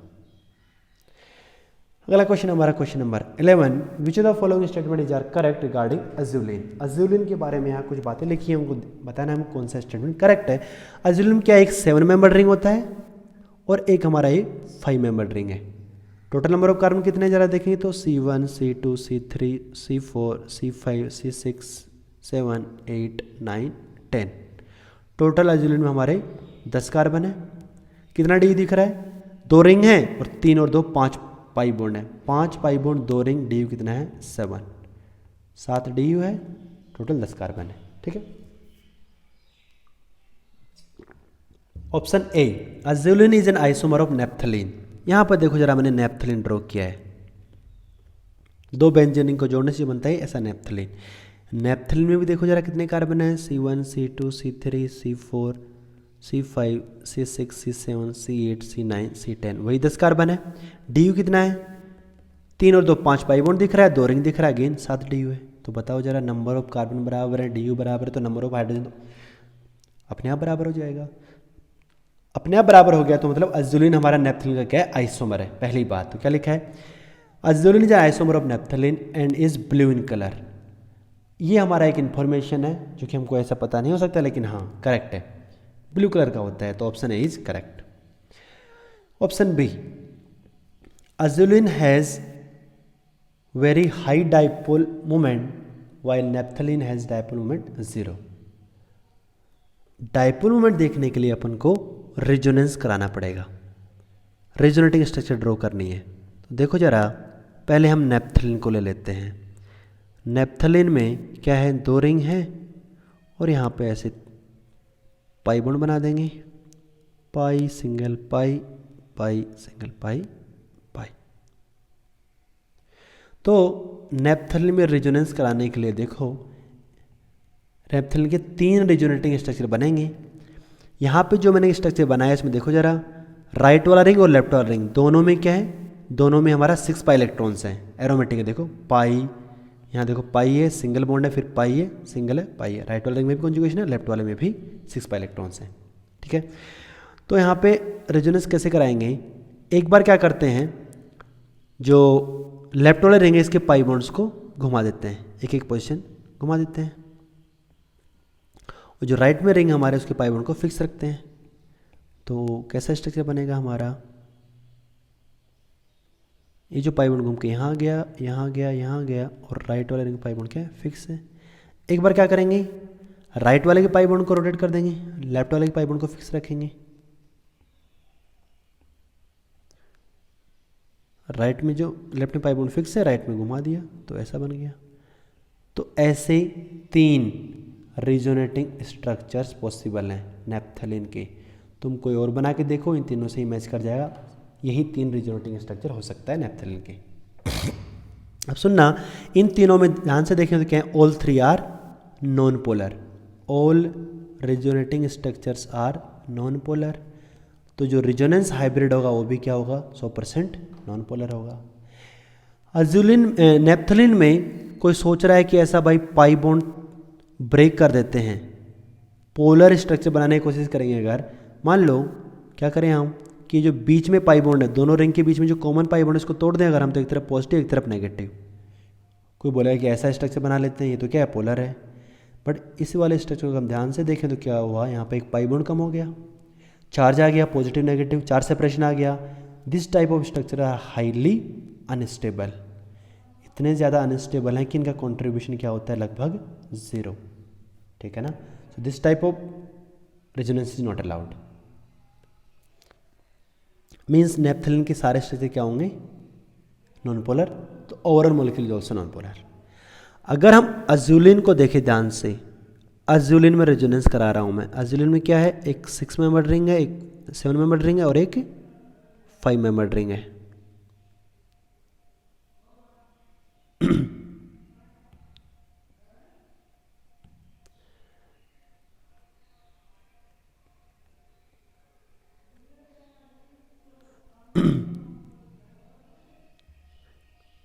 यहाँ पाई बॉन्ड है, सिंगल पाई पाई पाई पाई, ये हमारा अजूलिन है। अनलाइक नेप्थलीन, अजूलिन में देखें तो ओवरऑल हमारा रेजोनेंस हो रहा है, साइक्लिक कॉन्जुगेशन है, पाई सिंगल पेरीफेरी पे, लेकिन दोनों रिंग इंडिविजुअली, दोनों रिंग में से कोई भी एरोमेटिक नहीं है। देखो किसी भी रिंग में कंप्लीट कॉन्जुगेशन नहीं हो रहा है। यहाँ पे मैं जरा एक रेजोनेंस करा रहा हूँ। देखो ये जो नीचे पाई बॉन्ड है 7 मेंबर रिंग में, इसको तोड़ के मैंने आगे भेज दिया डबल बॉन्ड में, और यहाँ जो 5 मेंबर रिंग का पाई बॉन्ड, इसको तोड़ के यहाँ पे नेगेटिव बना दिया। इस वाले रेजोनेंस से जरा देखो कैसा स्ट्रक्चर बना।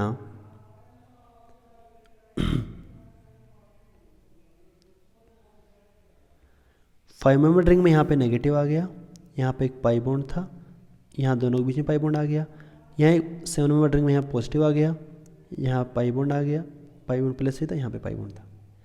अब जरा ध्यान से देखें अगर हम, तो दोनों रिंग में, इस वाले स्ट्रक्चर में एक पाई बॉन्ड कम हुआ, चार्ज आया, चार्ज सेपरेशन आया, लेकिन क्या हुआ देखो जरा 5 मेंबर रिंग को देखो, pi bond single bond, pi bond single bond, negative, 2 4 6 pi electrons, aromatic बन गया। 7 मेंबर रिंग में देखो पॉजिटिव सिंगल पाई सिंगल पॉजिटिव सिंगल पाई सिंगल पॉजिटिव, ये भी क्या है 6 पाई इलेक्ट्रॉन, ये भी एरोमेटिक बन गया। बोथ रिंग्स आर बेंजोइड, इस वाले स्ट्रक्चर में both rings are benzoid means aromatic, benzene जैसे हैं। तो ये वाला स्ट्रक्चर ठीक ठाक कंट्रीब्यूटिंग होगा अजूलिन में, लेकिन नेप्थलीन में जो पोलर स्ट्रक्चर है वो बहुत ज़्यादा कंट्रीब्यूटिंग नहीं होता था। तो बिकॉज ऑफ दिस स्ट्रक्चर देखो क्या हो गया, यहाँ पे चार्ज आ गया, पॉजिटिव नेगेटिव चार्ज सेपरेशन आ गया, तो क्या होगा कंपाउंड में डायपोल मोमेंट आ जाएगा, ठीक है ना, पोलर हो जाएगा। Compound is polar and it has some dipole moment. तो ऑप्शन बी क्या था हमारा कि azulene has very high dipole moment while naphthalene is non polar, सही बात है। और इस वाले रेजोनेटिंग स्ट्रक्चर के अकॉर्डिंग जो 5 मेंबर रिंग है देखो उस पर क्या है, नेगेटिव चार्ज डिलोकलाइज कर रहा है, तो क्या है न्यूक्लियोफिलिक नेचर का है, और 7 मेंबर रिंग क्या है उस पर पॉजिटिव चार्ज डिलोकलाइज करेगा तो हमारा इलेक्ट्रोफिलिक है। 7 मेंबर रिंग हमारा इलेक्ट्रोफिलिक नेचर का है और 5 मेंबर रिंग हमारे न्यूक्लियोफिलिक नेचर का है। तो जरा ऑप्शन सी एंड डी पढ़ेंगे। 7 member ring of azulene is electrophilic, सही बात है, 5 मेंबर रिंग इज न्यूक्लियोफिलिक, तो सी करेक्ट हुआ, बी करेक्ट हुआ, ए करेक्ट हुआ। डी तो ऑब्वियसली इनकरेक्ट है बिकॉज 7 मेंबर रिंग यहाँ पे क्या बोल रहा है, न्यूक्लियोफिलिक, उल्टा बोल रहा है, राइट। तो याद रखेंगे अजूलिन में रेजोनेंस करा के देख लेंगे। तो जो चार्ज वाला स्ट्रक्चर है हमारा ये काफ़ी स्टेबल है because both rings are aromatic, और इसी की वजह से हमारा पूरा मॉलिक्यूल क्या हो गया, पोलर। अगला क्वेश्चन हमारा question number 12, which of the following statement are correct. यहाँ पर अगेन 4 स्टेटमेंट लिखे हैं, पूछ रहा है कि कितने स्टेटमेंट करेक्ट हैं। A, sum of the total number of chiral center and total number of pair of enantiomer for the following structure is 3। यहाँ पे एक स्ट्रक्चर बना के दिया है मेरे को, इसमें कितने कायरल कार्बन है वो तो हमने साफ साफ दिख रहा है, यहाँ पे देखो स्टार भी लगा हुआ ऑलरेडी। तो यहाँ पे क्या है, C स्टार 2 है, और साफ साफ ये भी दिख रहा है मेरे को डिसिमिलर एंड्स हैं, डिसिमिलर 2 हमारे एसिमेट्रिक कार्बन डिसिमिलर एंड है। क्या पूछ रहा है हमको, sum of total number of chiral centre, वो तो आ गया 2, and total number of pair of enantiomer. अब मुझे देखना है इस कंपाउंड में कितने पेयर ऑफ एनेंटियोमर बन सकते हैं। 2 एसिमेट्रिक कार्बन है, डिसिमिलर एंड है। सुनना काफ़ी इंपॉर्टेंट बात है, अगर हम नॉर्मली 2 एसिमेट्रिक कार्बन का केस देखें, अगर हम 2 एसिमेट्रिक कार्बन और अगर हमारा क्या है डिसिमिलर एंड्स हैं, कंपाउंड मेरा अगर ओपन चेन है कुछ ऐसा,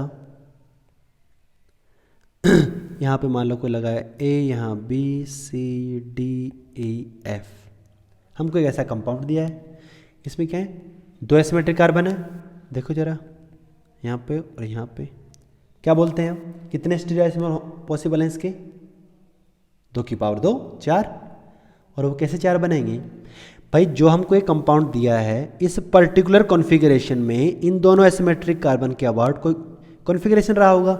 मान लो हाइपोथेटिकली ऊपर वाला एसिमेट्रिक कार्बन आर है और नीचे वाला मान लो आर है, कोई पॉसिबल हो सकता है, दोनों आर या दोनों एस या कोई एक आर कोई दूसरा एस। मान लो दोनों आर आर है, इसको मैंने लिख दिया कंपाउंड 1। तो हम क्या बोलते हैं कि अगर ये आर आर है तो इसका एक मिरर इमेज होगा, क्या बन जाएगा, ये भी एस और ये भी S2। आर आर से बन गया एस एस। और क्या पॉसिबल चांस है कि ऊपर वाला आर रहे नीचे वाला एस बन जाए। और बताओ ये कैसे होगा, ऊपर का आर रहे मतलब ऊपर के कार्बन पे तीनों ग्रुप क्या हैं, फिक्स है, नीचे वाला एस बन गया, कैसे होगा, किन्हीं 2 ग्रुप को हमको एक्सचेंज करना पड़ेगा ताकि आर से एस बन जाए। तो ऊपर वाला आर नीचे वाला एस, और इसका एक मिरर इमेज क्या हो जाएगा, ऊपर एस नीचे आर। तो वही 4 पॉसिबिलिटी हैं, 2 की पावर 2 4। और यहाँ पे देखो जरा, पहला और दूसरा आपस में क्या है, एनैंसियोमर है, तीसरा और चौथा भी आपस में एनैंसियोमर है। 2 एनैंसियोमर पेयर बनते हैं, R R S S, R S and S R. लेकिन हमारा जो कंपाउंड है ये हमारा बाईसाइक्लो कंपाउंड है, ओपन चेन वाला नहीं है, वो बाईसाइक्लो कंपाउंड है। यहाँ पे मैं बना दे रहा हूँ फिर से, ऊपर बनाया हुआ है वैसे तो।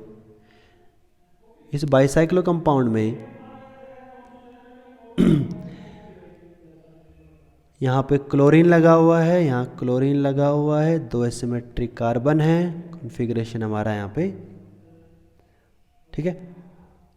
बाईसाइक्लो कंपाउंड के बारे में जो एक बात हमको पता है कि रिजिड होते हैं, ठीक है ना। देखो दोनों ही कार्बन पे जो ग्रुप हैं ऐसे ओपन चेन की तरह ऐसा खुला नहीं है, वो रिंग का पार्ट है। दोनों ही एसिमेट्रिक कार्बन में जो ग्रुप लगे हैं वो रिंग के पार्ट बंधे हुए हैं रिंग में, ठीक है ना। तो मान लो कि इस पर्टिकुलर कॉन्फ़िगरेशन में जो दोनों कार्बन है उसके बाद कॉन्फ़िगरेशन क्या है, मान लो दोनों ऊपर वाले की तरह दोनों क्या हैं, आर आर है, इसको मैंने मान लिया 1, दोनों आर आर। अगर ये दोनों आर आर है तो इसका मिरर इमेज बनाएंगे तो क्या बन जाएगा, ये ऑब्वियसली एस एस बन जाएगा, ये बन गया 2। ये दोनों आपस में क्या है, एनैंसियोमर है। सुनना, आर आर से बन गया एस एस। क्या ऐसा कर सकते हैं कि ऊपर वाला आर रहे नीचे वाला एस बन जाए, ऊपर वाला आर रहे नीचे वाला एस बन जाए। कैसे होगा कि ऊपर वाले कार्बन पे एसिमेट्रिक कार्बन पे कॉन्फ़िगरेशन क्या है, फिक्स रहे, ग्रुप फिक्स है, और नीचे वाले पे कोई 2 ग्रुप को एक्सचेंज कर दें। क्या ऐसा अलाउड है इसमें कि ऊपर वाले कार्बन के ग्रुप फिक्स रहे और नीचे वाले कार्बन पे दोनों ग्रुप को 2 ग्रुप को एक्सचेंज कर दें? एक्सचेंज करना अलाउड नहीं है, रिजिड मॉलिक्यूल, सारे ग्रुप हम रिंग में बंधे हुए हैं, तो सिंपली हम किन्हीं 2 ग्रुप का एक्सचेंज नहीं कर सकते। मतलब अगर ओरिजिनली आर आर था तो जो आर एस कॉन्फ़िगरेशन पॉसिबल नहीं है, ना ही ये एस आर पॉसिबल है। बिकॉज ऑफ रिजिडिटी यहाँ पे 2 आइसोमर इसके नहीं बन पाएंगे। ओपन चेन में तो अलाउड है, आर आर है तो एस एस बन सकता है, आर एस बन सकता है, एस आर बन सकता है। अब कोई सोच रहा होगा यहाँ आर आर ही क्यों लिया मैंने, भैया तुम आर एस मान लो कि ओरिजिनली अगर ये आर एस है तो आर एस होगा तो क्या पॉसिबल होगा, एस आर बन जाएगा। लेकिन आर आर अगेन नहीं बन पाएगा कि ऊपर वाला फिक्स रहे नीचे वाला एस से आर बन जाए, पॉसिबल नहीं है। सो बिकॉज ऑफ रिजिडिटी ये दोनों आइसोमर पॉसिबल नहीं है, ठीक है ना। तो यहाँ पे टोटल नंबर ऑफ आइसोमर्स 2 की पावर 2 4 ना हो के क्या रहेगा, सिर्फ 2। So total number of stereo isomer will be only 2 और number of enantiomeric pair will be 1। Rigidity, because of rigidity, rigid होते हैं बाइसाइक्लो मॉलिक्यूल्स, ठीक है। तो हमारे इस कंपाउंड में क्या है, 2 एसिमेट्रिक कार्बन है और 1 एनैंसियोमेरिक पेयर है, उनका समेशन क्या होगा 2 + 1 3, तो यस 3 करेक्ट है, ऑप्शन ए इज करेक्ट। इसी क्वेश्चन में ऑप्शन बी क्या है, possible isomeric alkene that can give 2,3 dimethyl pentane on catalytic hydrogenation are 8। मतलब यहाँ पे कोई हमारे पास एक अल्कीन है, इस अल्कीन का अगर हम कैटालिटिक हाइड्रोजनेशन करा रहे हैं तो क्या बनना चाहिए, 2,3 डाइमिथाइल पेंटेन। मतलब यहाँ बना रहा हूँ मैं, तो पेंटेन है 2 पे और 3 पे क्या है, डाइमिथाइल। तो देखो ऐसा, तो ये C1 C2 C3 C4 C5, देखो 2,3 डाइमिथाइल पेंटेन। तो इस अल्कीन का कैटालिटिक हाइड्रोजनेशन कराने पे 2,3 डाइमिथाइल पेंटेन बनना चाहिए। पूछ रहा है कि ऐसे कितने अल्कीन पॉसिबल हैं जिनसे हम 2,3 डाइमिथाइल पेंटेन बना सकते हैं बाय कैटालिटिक हाइड्रोजनेशन। मतलब क्या, ये जो स्ट्रक्चर बनाया है मैंने प्रोडक्ट साइड में, इसमें हमको एक पाई बॉन्ड लगाना है। तो हमको देखना है कि पाई बॉन्ड कितनी जगह लगाया जा सकता है। तो देखो जरा कहाँ कहाँ पाई बॉन्ड लगा सकते हैं इस कंपाउंड में हम। तो पहला चांस क्या है कि हम पाई बॉन्ड लगा सकते हैं। देखो ये जो C1 और C2 का बीच में जो C1 C2 का बॉन्ड है, ऐसे ही ऊपर वाला जो कार्बन कार्बन बॉन्ड है दोनों सेम है। यहाँ पे दोनों जगह हम पाई बॉन्ड लगा सकते हैं, पहला चांस। तो यहाँ पे बना रहा हूँ मैं C1 और C2 के बीच में यहाँ पाई बॉन्ड लगा दिया। बाकी इधर क्या मामला, सेम है।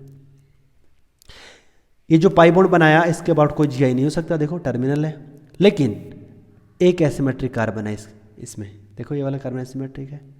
तो बेसिकली ये जो अल्कीन है इसके कितने कंपाउंड पॉसिबल है यहाँ पे, T और L दो में एग्जिस्ट करेगा ये। तो ये दो ऐसे अल्कीन है जहाँ पे C1 और C2 के बीच में पाई बॉन्ड होगा और उससे हमारा 2,3 डाइमिथाइल पेंटेन बन जाएगा।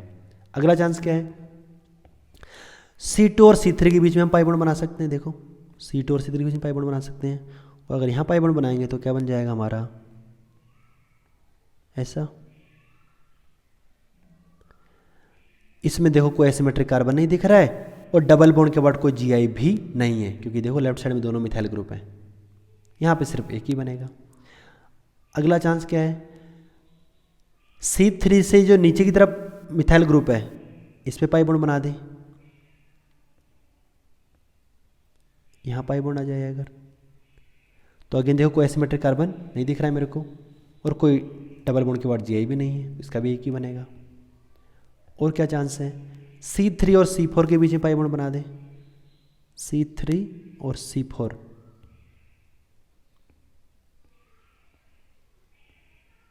यहाँ पाई बॉन्ड बनाए अगर हम, तो देखो जरा यहाँ पे जो डबल बॉन्ड हमारा एक्टिव है जीआई हो जाएगा। कोई एसिमेट्रिक कार्बन तो नहीं है बट जीआई हो जाएगा यहाँ पे, ठीक है ना, सिस और ट्रांस। और लास्ट हमारा क्या है कि जो C4 और C5 इनके बीच में पाई बॉन्ड बना दें अगर हम,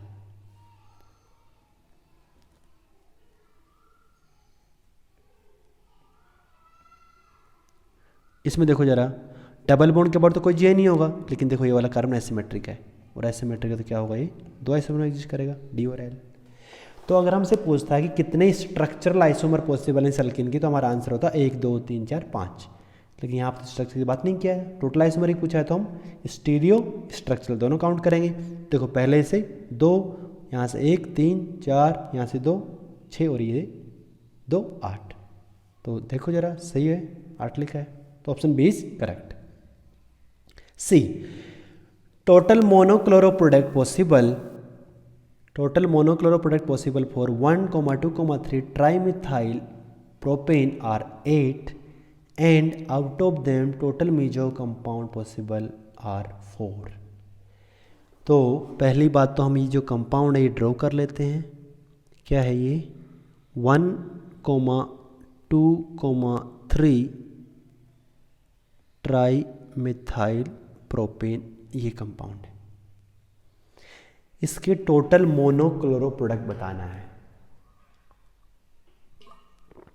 तो अगर इस कंपाउंड में हम ये देखें कि कितने different types of hydrogen atom है यहाँ पे, तो आपको साफ साफ दिख रहा है कि यहाँ पे जो मिथाइल ग्रुप है, तीनों मिथाइल ग्रुप क्या है, प्राइमरी है, सेम है, और तीनों जो रिंग के कार्बन पे हाइड्रोजन है ये भी तीनों सेम है। So in this compound we have total 2 different types of hydrogen. तो अगर number of structural monochloro product पूछता तो आंसर सीधा सीधा 2 हो जाता, लेकिन यहाँ पे हमको स्ट्रक्चरल नहीं पूछ रहा है, टोटल पूछ रहा है, तो हम स्टीरियो भी देखेंगे। तो पहला पॉसिबिलिटी क्या है कि ये जो मिथाइल ग्रुप है इसके ऊपर क्लोरीन लगा दें अगर, तो इस मिथाइल ग्रुप पे क्लोरीन लगा दिया यहाँ पे ऐसा। अब यहाँ पे इस कंपाउंड में देखते हैं हम कि कितने स्टीरियो आइसोमर्स के बन सकते हैं। तो देखो यहाँ क्लोरीन लगाने से क्या हुआ, ध्यान से देखेंगे ज़रा, ये जो कार्बन है, जो नीचे वाले दोनों कार्बन है, नीचे वाले दोनों कार्बन हमारे एसिमेट्रिक हो गए। कैसे? यहाँ पे एक मिथाइल है, एक H है, और जब रिंग में देखेंगे तो ऊपर और नीचे वाले ग्रुप अलग है। लेकिन ये जो ग्रुप है, ये ऊपर वाला एसिमेट्रिक कार्बन है हमारा स्यूडो एसिमेट्रिक हो गया है। स्यूडो एसिमेट्रिक क्यों है? क्योंकि जो रिंग में राइट साइड में और लेफ्ट साइड में जो ग्रुप है दोनों क्या है? सेम है। ठीक है ना, स्ट्रक्चरली सेम है, स्टीरियोकेमिकली दे में भी डिफरेंट। तो ये हमारा स्यूडो एसिमेट्रिक है या स्यूडो कायरल है। ठीक है। तो जरा इस कंपाउंड के हम टोटल नंबर ऑफ आइसोमर बनाने की कोशिश करते हैं। कैसे बनाएंगे कि भाई क्या ले लें कि ये जो नीचे वाले कार्बन है इनके ऊपर जो मिथाइल हैं वो मान लो दोनों मिथाइल क्या हैं? वेज लाइन पे हैं। दोनों वेज लाइन पे, हाइड्रोजन क्या है? डैश लाइन पे। और यहाँ पे ऊपर वाले कार्बन पे क्या है? CH2Cl, ये हमारा वेज लाइन पे है। तो देखो जरा, जब दोनों मिथाइल नीचे वाले कार्बन पे दोनों मिथाइल जब वेज लाइन पे हैं तो यहाँ से क्या कट जाएगा? देखो यहाँ से क्या कट जाएगा? POS कट जाएगा। और POS कट रहा है तो देखो राइट साइड में और लेफ्ट साइड में जो कार्बन है, एक साइड अगर R होगी दूसरी साइड S होगी। निकाल भी सकते हैं हम भाई, वेज पे मिथाइल है, डैश पे हाइड्रोजन होगा, प्रायोरिटाइजेशन करेंगे तो 1 2 3 ये हमारा देखो R आएगा। प्रायोरिटाइजेशन करके निकालेंगे, देखो ये R आएगा और ये राइट वाला S आएगा। यानी कि इस पर्टिकुलर कंपाउंड में जो ऊपर वाला जो स्यूडो वाला कार्बन है वो हमारा एसिमेट्रिक है। यानी कि उसके अबाउट हम कॉन्फ़िगरेशन चेंज करके एक नया आइसोमर बना सकते हैं। देखो नीचे वाले दोनों को फिक्स रखा वेज पे, ये भी वेज पे, और ये अभी कहाँ चला गया? डैश पे चला गया, CH2Cl। एक नया आइसोमर बन गया। ऊपर वाला कार्बन यहाँ पे सिमेट्रिक है क्योंकि एक तरफ R है दूसरी तरफ S है। और इस वाले में भी क्या है? देखो जरा, 20 से काट देंगे इसको तो अगेन क्या पास कर जाएगा? यहाँ पे POS पास कर जाएगा, मीजो है। ठीक है ना, ये वाला R, ये वाला S। अब हम क्या करते हैं कि जो नीचे वाले मिथाइल ग्रुप हैं उनको किसी को एक को वेज पे रखते हैं, दूसरे को डैश पे रखते हैं। तो लेफ्ट साइड वाला मान लो अगर वेज पे ही है, लेकिन जो राइट में मिथाइल है उसको कहाँ रख देते हैं हम? डैश पे। और इससे क्या होगा? लेफ्ट में जो R है वो तो R ही रहेगा, लेकिन लेफ्ट वाला S से क्या हो जाएगा? ये भी R हो जाएगा। और देखो जरा, राइट और लेफ्ट में दोनों ही जो ग्रुप हैं R हो गए, तो ऊपर वाला कार्बन एसिमेट्रिक नहीं है। और एसिमेट्रिक नहीं है तो चाहे यहाँ ग्रुप वेज पे रहे चाहे डैश पे रहे कोई फर्क नहीं पड़ता है। और देखो जरा, इस वाले में कोई POS पास नहीं कर पाएगा, यहाँ पे कोई POS पास नहीं करेगा। POS पास नहीं करेगा तो क्या होगा? Optically active. और ये ऑप्टिकल एक्टिव होगा तो ये किसका? इनैंसियोमर होगा। ये RR है, इनैंसियोमर में क्या हो जाएगा? SS। ये डैश हो गया, ये वेज हो गया, और यहाँ पे हमारा क्या है? CH2Cl। तो इस कंपाउंड के टोटल 4 स्टीरियोआइसोमर पॉसिबल हैं, उनमें से 2 मीजो हैं, 2 ऑप्टिकली एक्टिव हैं। ठीक है, एक बार क्लोरीन लगाया हमने मिथाइल पे, दूसरा पॉसिबिलिटी क्या है? क्लोरीन को लगा दे कहाँ पे? रिंग वाले कार्बन के हाइड्रोजन पे।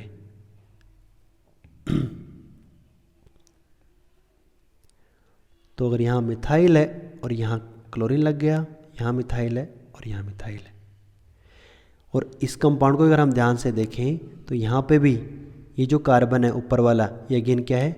स्यूडो एसिमेट्रिक है। ठीक है ना, ऊपर की तरह एकदम सेम स्यूडो एसिमेट्रिक है, यह स्यूडो कायरल है।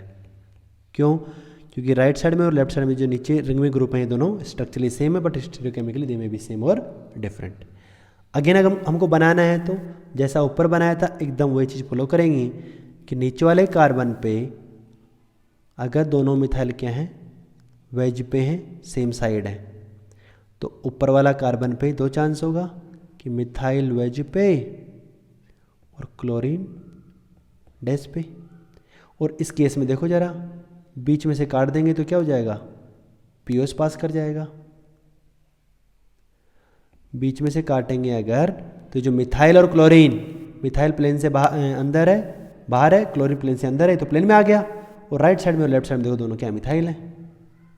कॉन्फ़िगरेशन जैसा हमने ऊपर निकाला था वैसा ही होगा, ये साइड R होगी, ये वाली S होगी। इस केस में क्या हुआ देखो, ऊपर वाला जो कार्बन है, ऊपर वाला जो कार्बन है वो एसिमेट्रिक है, यहाँ पे एक मिथाइल एक क्लोरीन है, और लेफ्ट और राइट साइड में जो ग्रुप है दोनों अलग अलग है, एक R है दूसरा S है। तो अगर मैं ऊपर वाले कार्बन के अबाउट दोनों ग्रुप को मैं चेंज कर देता हूँ, मतलब मिथाइल जो वेज पे है उसको हम डैश पे ले आते हैं, और क्लोरीन जो डैश पे था उसको हम वेज पे ले आते हैं, तो क्या होगा, हमारा एक नया स्टीरियोआइसोमर बन गया। और देखो ज़रा इसमें भी क्या होगा, POS पास करेगा, और ये भी क्या है, मेरा मीजो है, जस्ट लाइक ऊपर वाले केस में। बीच में से काट देंगे तो POS पास करेगा। और एक बार क्या करेंगे हम कि जो दोनों मिथाइल हैं उनमें से किसी एक को वेज पे ले लेते हैं, किसी एक को डैश पे ले लेते हैं, जैसा ऊपर किया था। और अगर एक को वेज पे एक को डैश पे तो ये R रहेगा, लेकिन ये S से क्या बन जाएगा, ये R बन जाएगा। दोनों R हो गया, तो ऊपर वाले कार्बन के अबाउट चाहे हम किसी ग्रुप को कहीं लगाएं फ़र्क नहीं पड़ता, वो तो हमारा अब सिमेट्रिक हो जाएगा। तो क्लोरीन वेज पे है, मिथाइल हमारा क्लोरीन डैश पे, मिथाइल हमारा वेज पे है। और इसमें कोई POS पास नहीं करेगा, देखो ज़रा काट के देख सकते हैं, दोनों तरफ R है।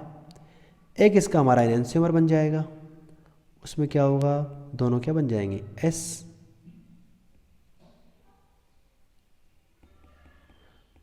तो ऊपर वाले की तरह यहाँ पे भी इस वाले के भी टोटल 4 पॉसिबल हैं, और 4 में से 2 मीजो हैं, 2 ऑप्टिकली एक्टिव हैं। ये दोनों आपस में क्या है, एनेंशियोमर है, और ये दोनों भी ऊपर भी आपस में एनेंशियोमर थे।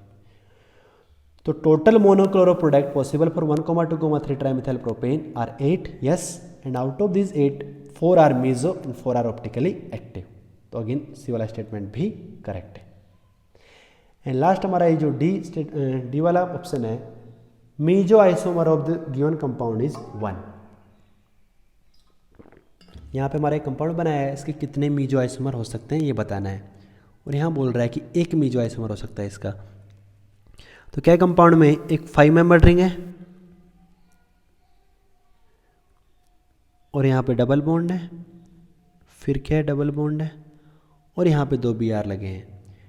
सो अलीन वाला केस ज़रा याद करेंगे, क्या देखा था हमने कि अगर we have carbon carbon double bond, लगातार 2 कार्बन कार्बन डबल बॉन्ड है, तो एक साइड कार्बन पे ग्रुप अगर प्लेन में होंगे तो दूसरी साइड क्या होगा, एक वेज लाइन पे होगा और एक डैश लाइन पे होगा।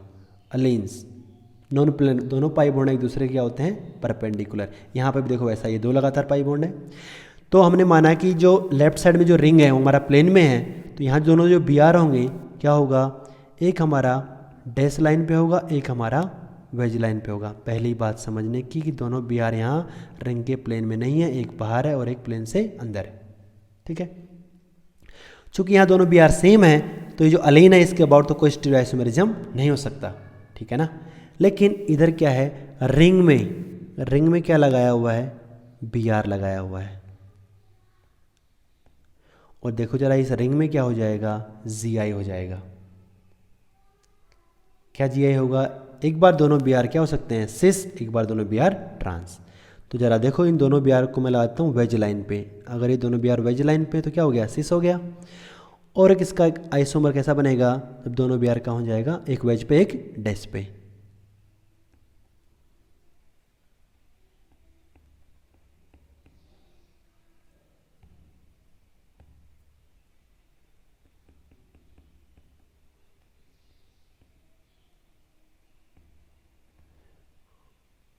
यहाँ एक Br डैश पे हो गया, एक हमारा वेज पे हो गया। तो पहली बात तो इस कंपाउंड के टोटल 2 ही स्टीरियोआइसोमर पॉसिबल हैं, and that is because of geometrical isomerism, ठीक है ना। टोटल 2 पॉसिबल नहीं है। पहले हमने Gi कराया, रिंग के अबाउट Gi कराया, तो एक सिस बन गया, एक ट्रांस बन गया। देखो जरा जो सिस वाला आइसोमर है उसमें देखो, अगर यहाँ हम 20 से एक प्लेन पास करा दें तो क्या हो जाएगा, POS पास कर जाएगा। कैसे POS पास करेगा, देखो जरा, रिंग में दोनों बी आर क्या ऊपर ऊपर है, तो रिंग एकदम बीच से कट जाएगा।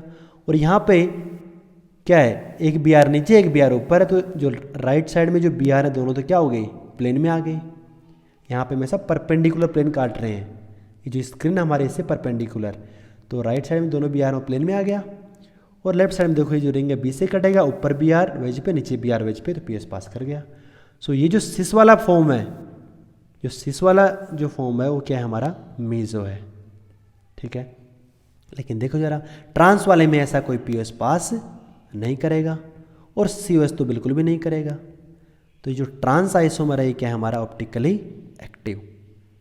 ट्रांस ऑप्टिकली एक्टिव है तो क्या होगा, इसका एक इनैंसियोमर भी होगा। तो टोटल कंपाउंड, टोटल स्टीरियोआइसोमर अगर हमसे पूछता है तो 3, ठीक है ना।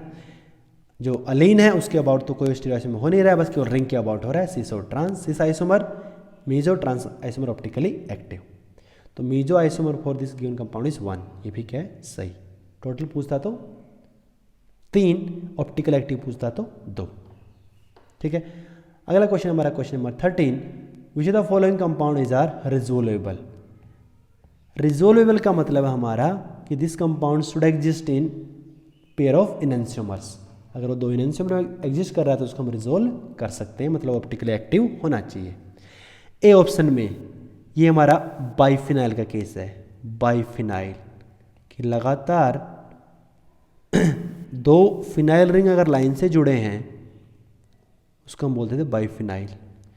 सिंपल बाइफिनाइल हमारे प्लेनर होते हैं, 2 फिनाइल को जोड़ दो तो ये सिंपली क्या है, हमारा प्लेनर है। और अगर ये प्लेनर है तो इसमें पीयूएस पास कर जाएगा, ठीक है ना। लेकिन अगर बाइफिनाइल के ऊपर हम ऑर्थो पे ग्रुप लगा दें, बड़े बड़े ग्रुप, यहाँ देखो क्या है, ऑर्थो पे क्या लगा दिया, बी आर, और नीचे भी बी आर, ऊपर भी बी आर, नीचे भी बी आर, बड़े बड़े ग्रुप लगा दिया, तो क्या होगा, इन ऑर्थो पे जो ग्रुप लगे हैं वो काफ़ी पास पास में, इनमें क्या होगा, रिपल्शन होगा। तो ये जो दोनों फिनाइल रिंग हमारे ऐसे प्लेन में एग्जिस्ट नहीं कर सकते because of repulsion between this ortho groups. तो क्या होगा, ये सिंगल बॉन्ड के अबाउट एक घूम जाता है एक्चुअली में। जो कार्बन कार्बन सिंगल बॉन्ड इसके अबाउट रोटेट कर जाएगा। कैसे रोटेट करेगा, एक रिंग बोर्ड के प्लेन में बना रहेगा। मान लो ये जो लेफ्ट साइड में जो रिंग है हमारा वो बोर्ड के प्लेन में है, यहाँ मैं ड्रॉ कर दे रहा हूँ जरा। लेफ्ट साइड में जो रिंग है हमारा वो बोर्ड के प्लेन में है। इस पे क्या क्या ग्रुप लगे हैं, यहाँ ऑर्थो पे 2 BR लगे हैं और इधर क्या लगा है, COOH लगा है और ऊपर यहाँ पे क्लोरीन लगा है। लेकिन राइट साइड में ये जो रिंग बना हुआ है वो घूम गया। अगर कैसे घूमेगा कि सिंगल बॉन्ड के बाद रोटेट करेगा तो ये ऊपर वाला पोर्शन है, मान लो घूम के प्लेन से ऊपर आ गया और जो नीचे वाला पोर्शन है वो घूम के नीचे चला गया। तो अगर ये ऊपर वाला पोर्शन घूम के ऊपर आया होगा तो ऐसा, इसको ऐसा बनाएंगे हम, वेज लाइन पे बनाएंगे ऊपर वाले रिंग के पोर्शन को।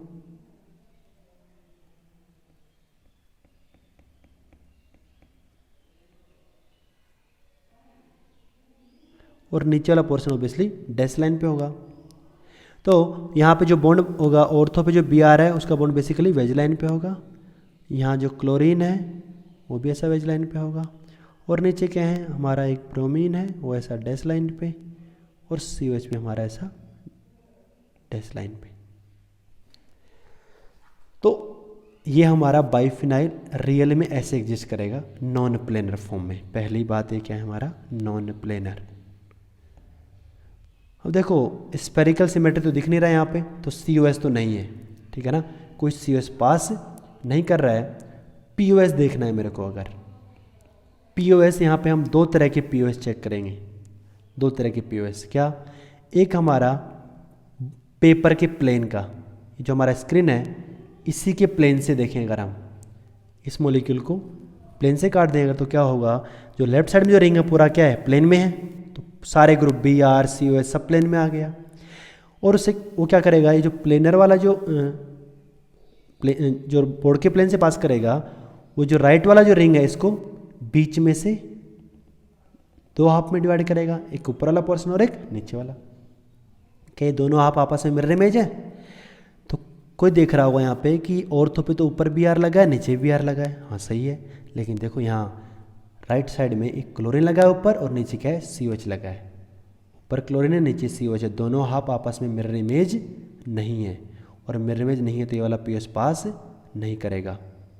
ठीक है ना। एक और जो यहाँ पे पीएस देखेंगे हम कि परपेंडिकुलर प्लेन, कि जो हमारा स्क्रीन है इसके परपेंडिकुलर प्लेन से हमारा प्लेन पीएस पास कराओ, तो क्या होगा, जो राइट में जो रिंग है ग्रीन वाला, ये तो परपेंडिकुलर प्लेन में लाई कर रहा है, तो पूरा रिंग क्या है, प्लेन में आ जाएगा। और जो लेफ्ट साइड में जो रिंग हमारा रेड वाला, ये हमारा बीच से कटेगा, और ये अगर बीच से कटेगा ऐसे, तो देखो अगेन वही है, ऊपर क्लोरीन है, नीचे COH है। यहाँ BR सेम है, लेकिन क्लोरीन और COH अलग है, तो अगेन कोई पीएस पास नहीं करेगा। और अगर कोई पीएस पास नहीं करेगा तो ना कोई COS है ना कोई POS है, मॉलिक्यूल क्या होगा, ऑप्टिकली एक्टिव। और ऑप्टिकली एक्टिव होगा तो वो इनैंसियोमर, पेयर ऑफ इनैंसियोमर में एग्जिस्ट करेगा एंड रिजोल्वेबल होगा। ए। ऑप्शन बी में क्या किया गया है,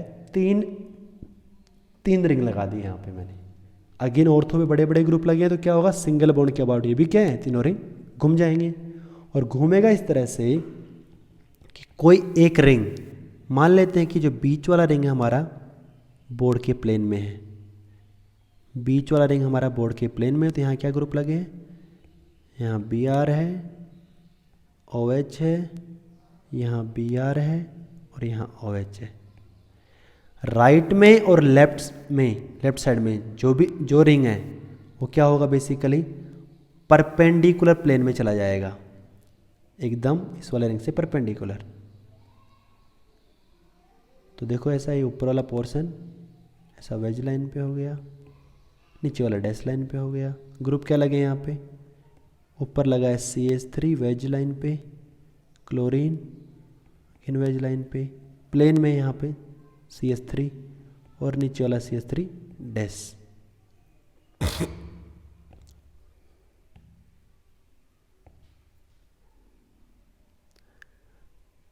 लेफ्ट साइड में जो रिंग लगा है वो भी क्या है मेरा, वो भी ऐसा परपेंडिकुलर प्लेन में चला जाएगा। ऊपर वाला पोर्शन हमारा ऐसे मान लो ऐसे वेज लाइन पे हो गया।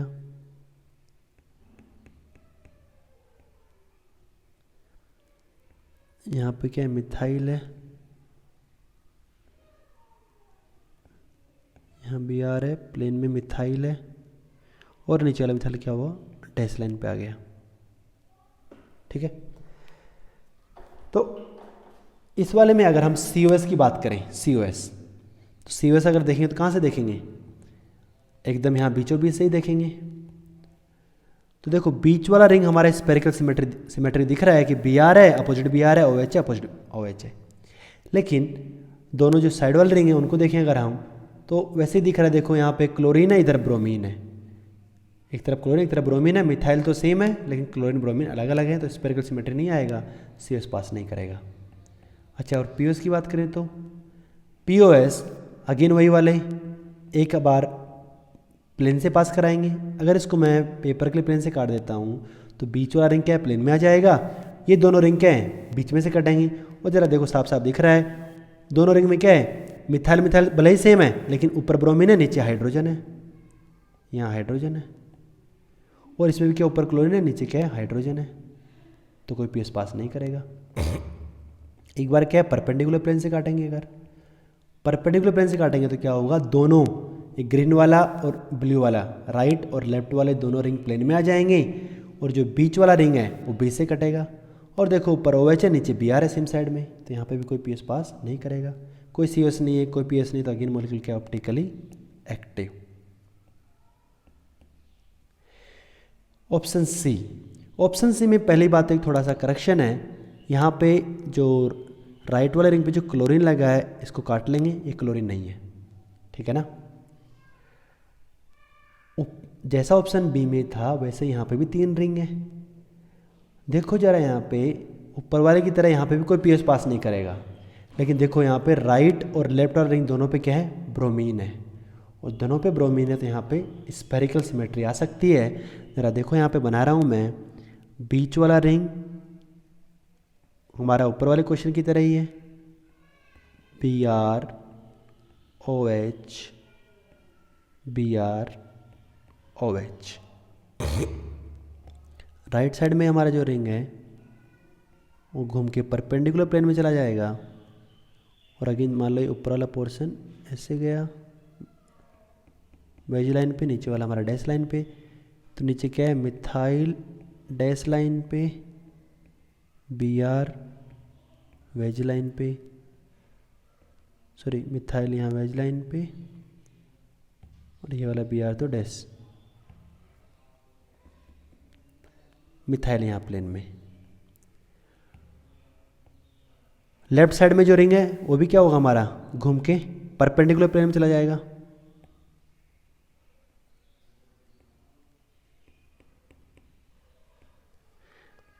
मिथाइल वेज लाइन पे, Br भी यहाँ पे वेज लाइन पे, यहाँ मिथाइल प्लेन में, और यहाँ मिथाइल है डैश लाइन पे।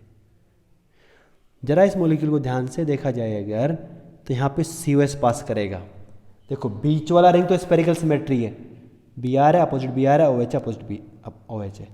जरा राइट वाला रिंग की तरफ आए अगर हम, तो देखो जरा ऑर्थो पे क्या है, मिथाइल है वेज लाइन पे राइट वाला रिंग में, और अपोजिट जाएंगे तो लेफ्ट वाला रिंग में देखो मिथाइल है ऑर्थो पे और डैश पे नीचे है, ठीक है ना। राइट वाला रिंग में अगर आएंगे नीचे की तरफ तो यहाँ पे क्या है, Br और मिथाइल है, और अपोजिट जाएंगे देखो यहाँ पे ग्रीन वाले रिंग में Br और मिथाइल और ऊपर है अपोजिट है, यहाँ पे आराम से COS पास करेगा। तो आपके सॉल्यूशन में ऐसा लिखा होगा कि है सेंटर ऑफ सिमेट्री, लेकिन जो कंपाउंड एक्चुअली बना हुआ था उसमें COS नहीं होगा, क्लोरीन को काटने के बाद COS होगा, तो एक्चुअल क्वेश्चन में क्लोरीन नहीं है। So this compound is optically inactive. तो आंसर हमारा A होगा, B होगा, C नहीं होगा, ठीक है ना। B हमारा रिजोल्वेबल है, A भी हमारा रिजोल्वेबल है, C नहीं है। D में तो अगेन फिर बाइफिनाइल है, और यहाँ पे देखो SO3H है, बहुत बड़ा ग्रुप है। अगेन क्या है, प्लेनर रहने में बहुत दिक्कत है। ये भी क्या होगा, दोनों रिंग एक दूसरे के परपेंडिकुलर एग्जिस्ट करेंगे, जैसा हमने केस पहला वाला A ऑप्शन में देखा था, नॉन प्लेनर होगा। और यहाँ पे भी देखो ग्रुप अलग अलग है, तो इसमें भी कोई PS और CS पास नहीं करेगा, और P और CS पास नहीं करेगा तो मोलिक्यूल अगेन ऑप्टिकली एक्टिव। तो answer will be A, B and D। अगला क्वेश्चन हमारा question number 14, select the correct option. क्या है यहाँ पे, पहला जो ऑप्शन है ए हमारा क्या है, pKa ऑर्डर। pKa जो ज़्यादा एसिडिक होगा उसका pKa कम होगा, जो मोर लेस एसिडिक होगा उसका pKa ज़्यादा होगा। तो क्या है यहाँ पे, ऑर्थोफ्लोरोबेंजोइक एसिड एंड पैराफ्लोरोबेंजोइक एसिड, इन दोनों में हमने एक पढ़ा था ऑर्थो इफेक्ट। बेंजोइक एसिड का ortho effect means ortho substituted benzoic acid are stronger acid than their isomers para and meta isomer and benzoic acid itself। तो जो ऑर्थो आइसोमर हमारा ज़्यादा एसिडिक होगा, पक्की बात है, तो उसका pKa कम होगा, तो यहाँ पे सही लिखा हुआ है। Option B, percentage enol content हम ऑलरेडी देख चुके हैं, साइक्लिक डाइकीटोन एसाइक्लिक डाइकीटोन। क्या होता है, साइक्लिक डाइकीटोन में ऑलमोस्ट 100% होता है इनोल, लेकिन यहाँ पे देखो एसाइक्लिक का ज़्यादा दिया हुआ है, तो ऑप्शन बी हमारा रॉन्ग है। Option C, KB means basic strength. पहला वाला क्या है, एलिफेटिक अमीन है, दूसरा वाला क्या है हमारा, एरोमेटिक अमीन है, अनेलिन। और यहाँ पे बहुत साफ साफ दिख रहा है कि अनेलिन में जो नाइट्रोजन का जो लोन पेयर हमारा क्या है, डीलोकलाइज्ड है। देखो जरा रेजोनेंस में है, और इस रेजोनेंस की वजह से क्या होगा, हमारा नाइट्रोजन का बेसिक स्ट्रेंथ क्या हो जाएगा, कम, क्योंकि नाइट्रोजन का लोन पेयर हमारा डीलोकलाइज्ड है। लेकिन यहाँ पे क्या है, पहले वाले में एसाइक्लिक एलिफेटिक अमीन में लोन पेयर इज लोकलाइज, तो कौन ज़्यादा बेसिक होगा, ये cyclohexylamine is more basic than aniline.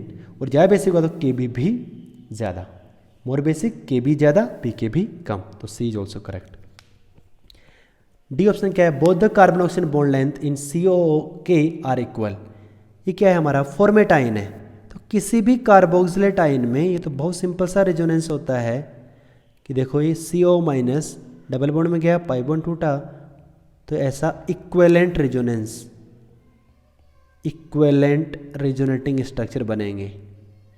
और इक्वेलेंट रेजोनेटिंग स्ट्रक्चर बनेंगे तो बताओ दोनों कार्बन ऑक्सीजन बॉन्ड लेंथ क्या होंगे, एकदम सेम होंगे, तो D is also correct. So answer हो जाएगा यहाँ पे A, C एंड D। और ये हमारा जो लास्ट क्वेश्चन है 15, correct statement regarding carboxylic acid having molecular formula C8H8O2। C8H8O2 जरा DU निकालते हैं, 8 कार्बन है, 8 दूनी 16 और 2 18 माइनस 8/2 कितना आ रहा है 5 DU है। 5 DU देखिए हम क्या सोचेंगे यहाँ पे बेंजीन रिंग है, लेकिन हमारे क्वेश्चन में साफ साफ पहले से दिया हुआ है कि एरोमेटिक रिंग है, ठीक है ना। तो ये हमारा जो कंपाउंड है क्या है, बेंजोइड कंपाउंड है, बेंजेनोइड कंपाउंड है।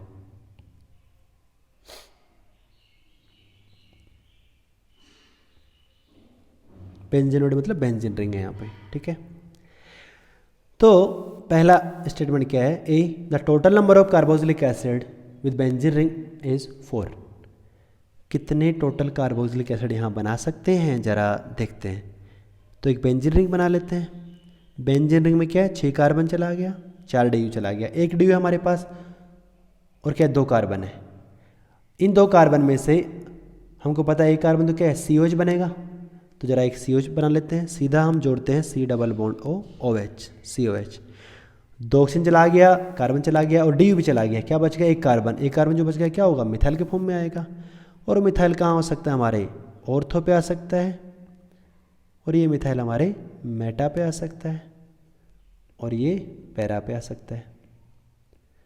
तो ये 3 कार्बोक्सिलिक एसिड हो सकते हैं, ठीक है।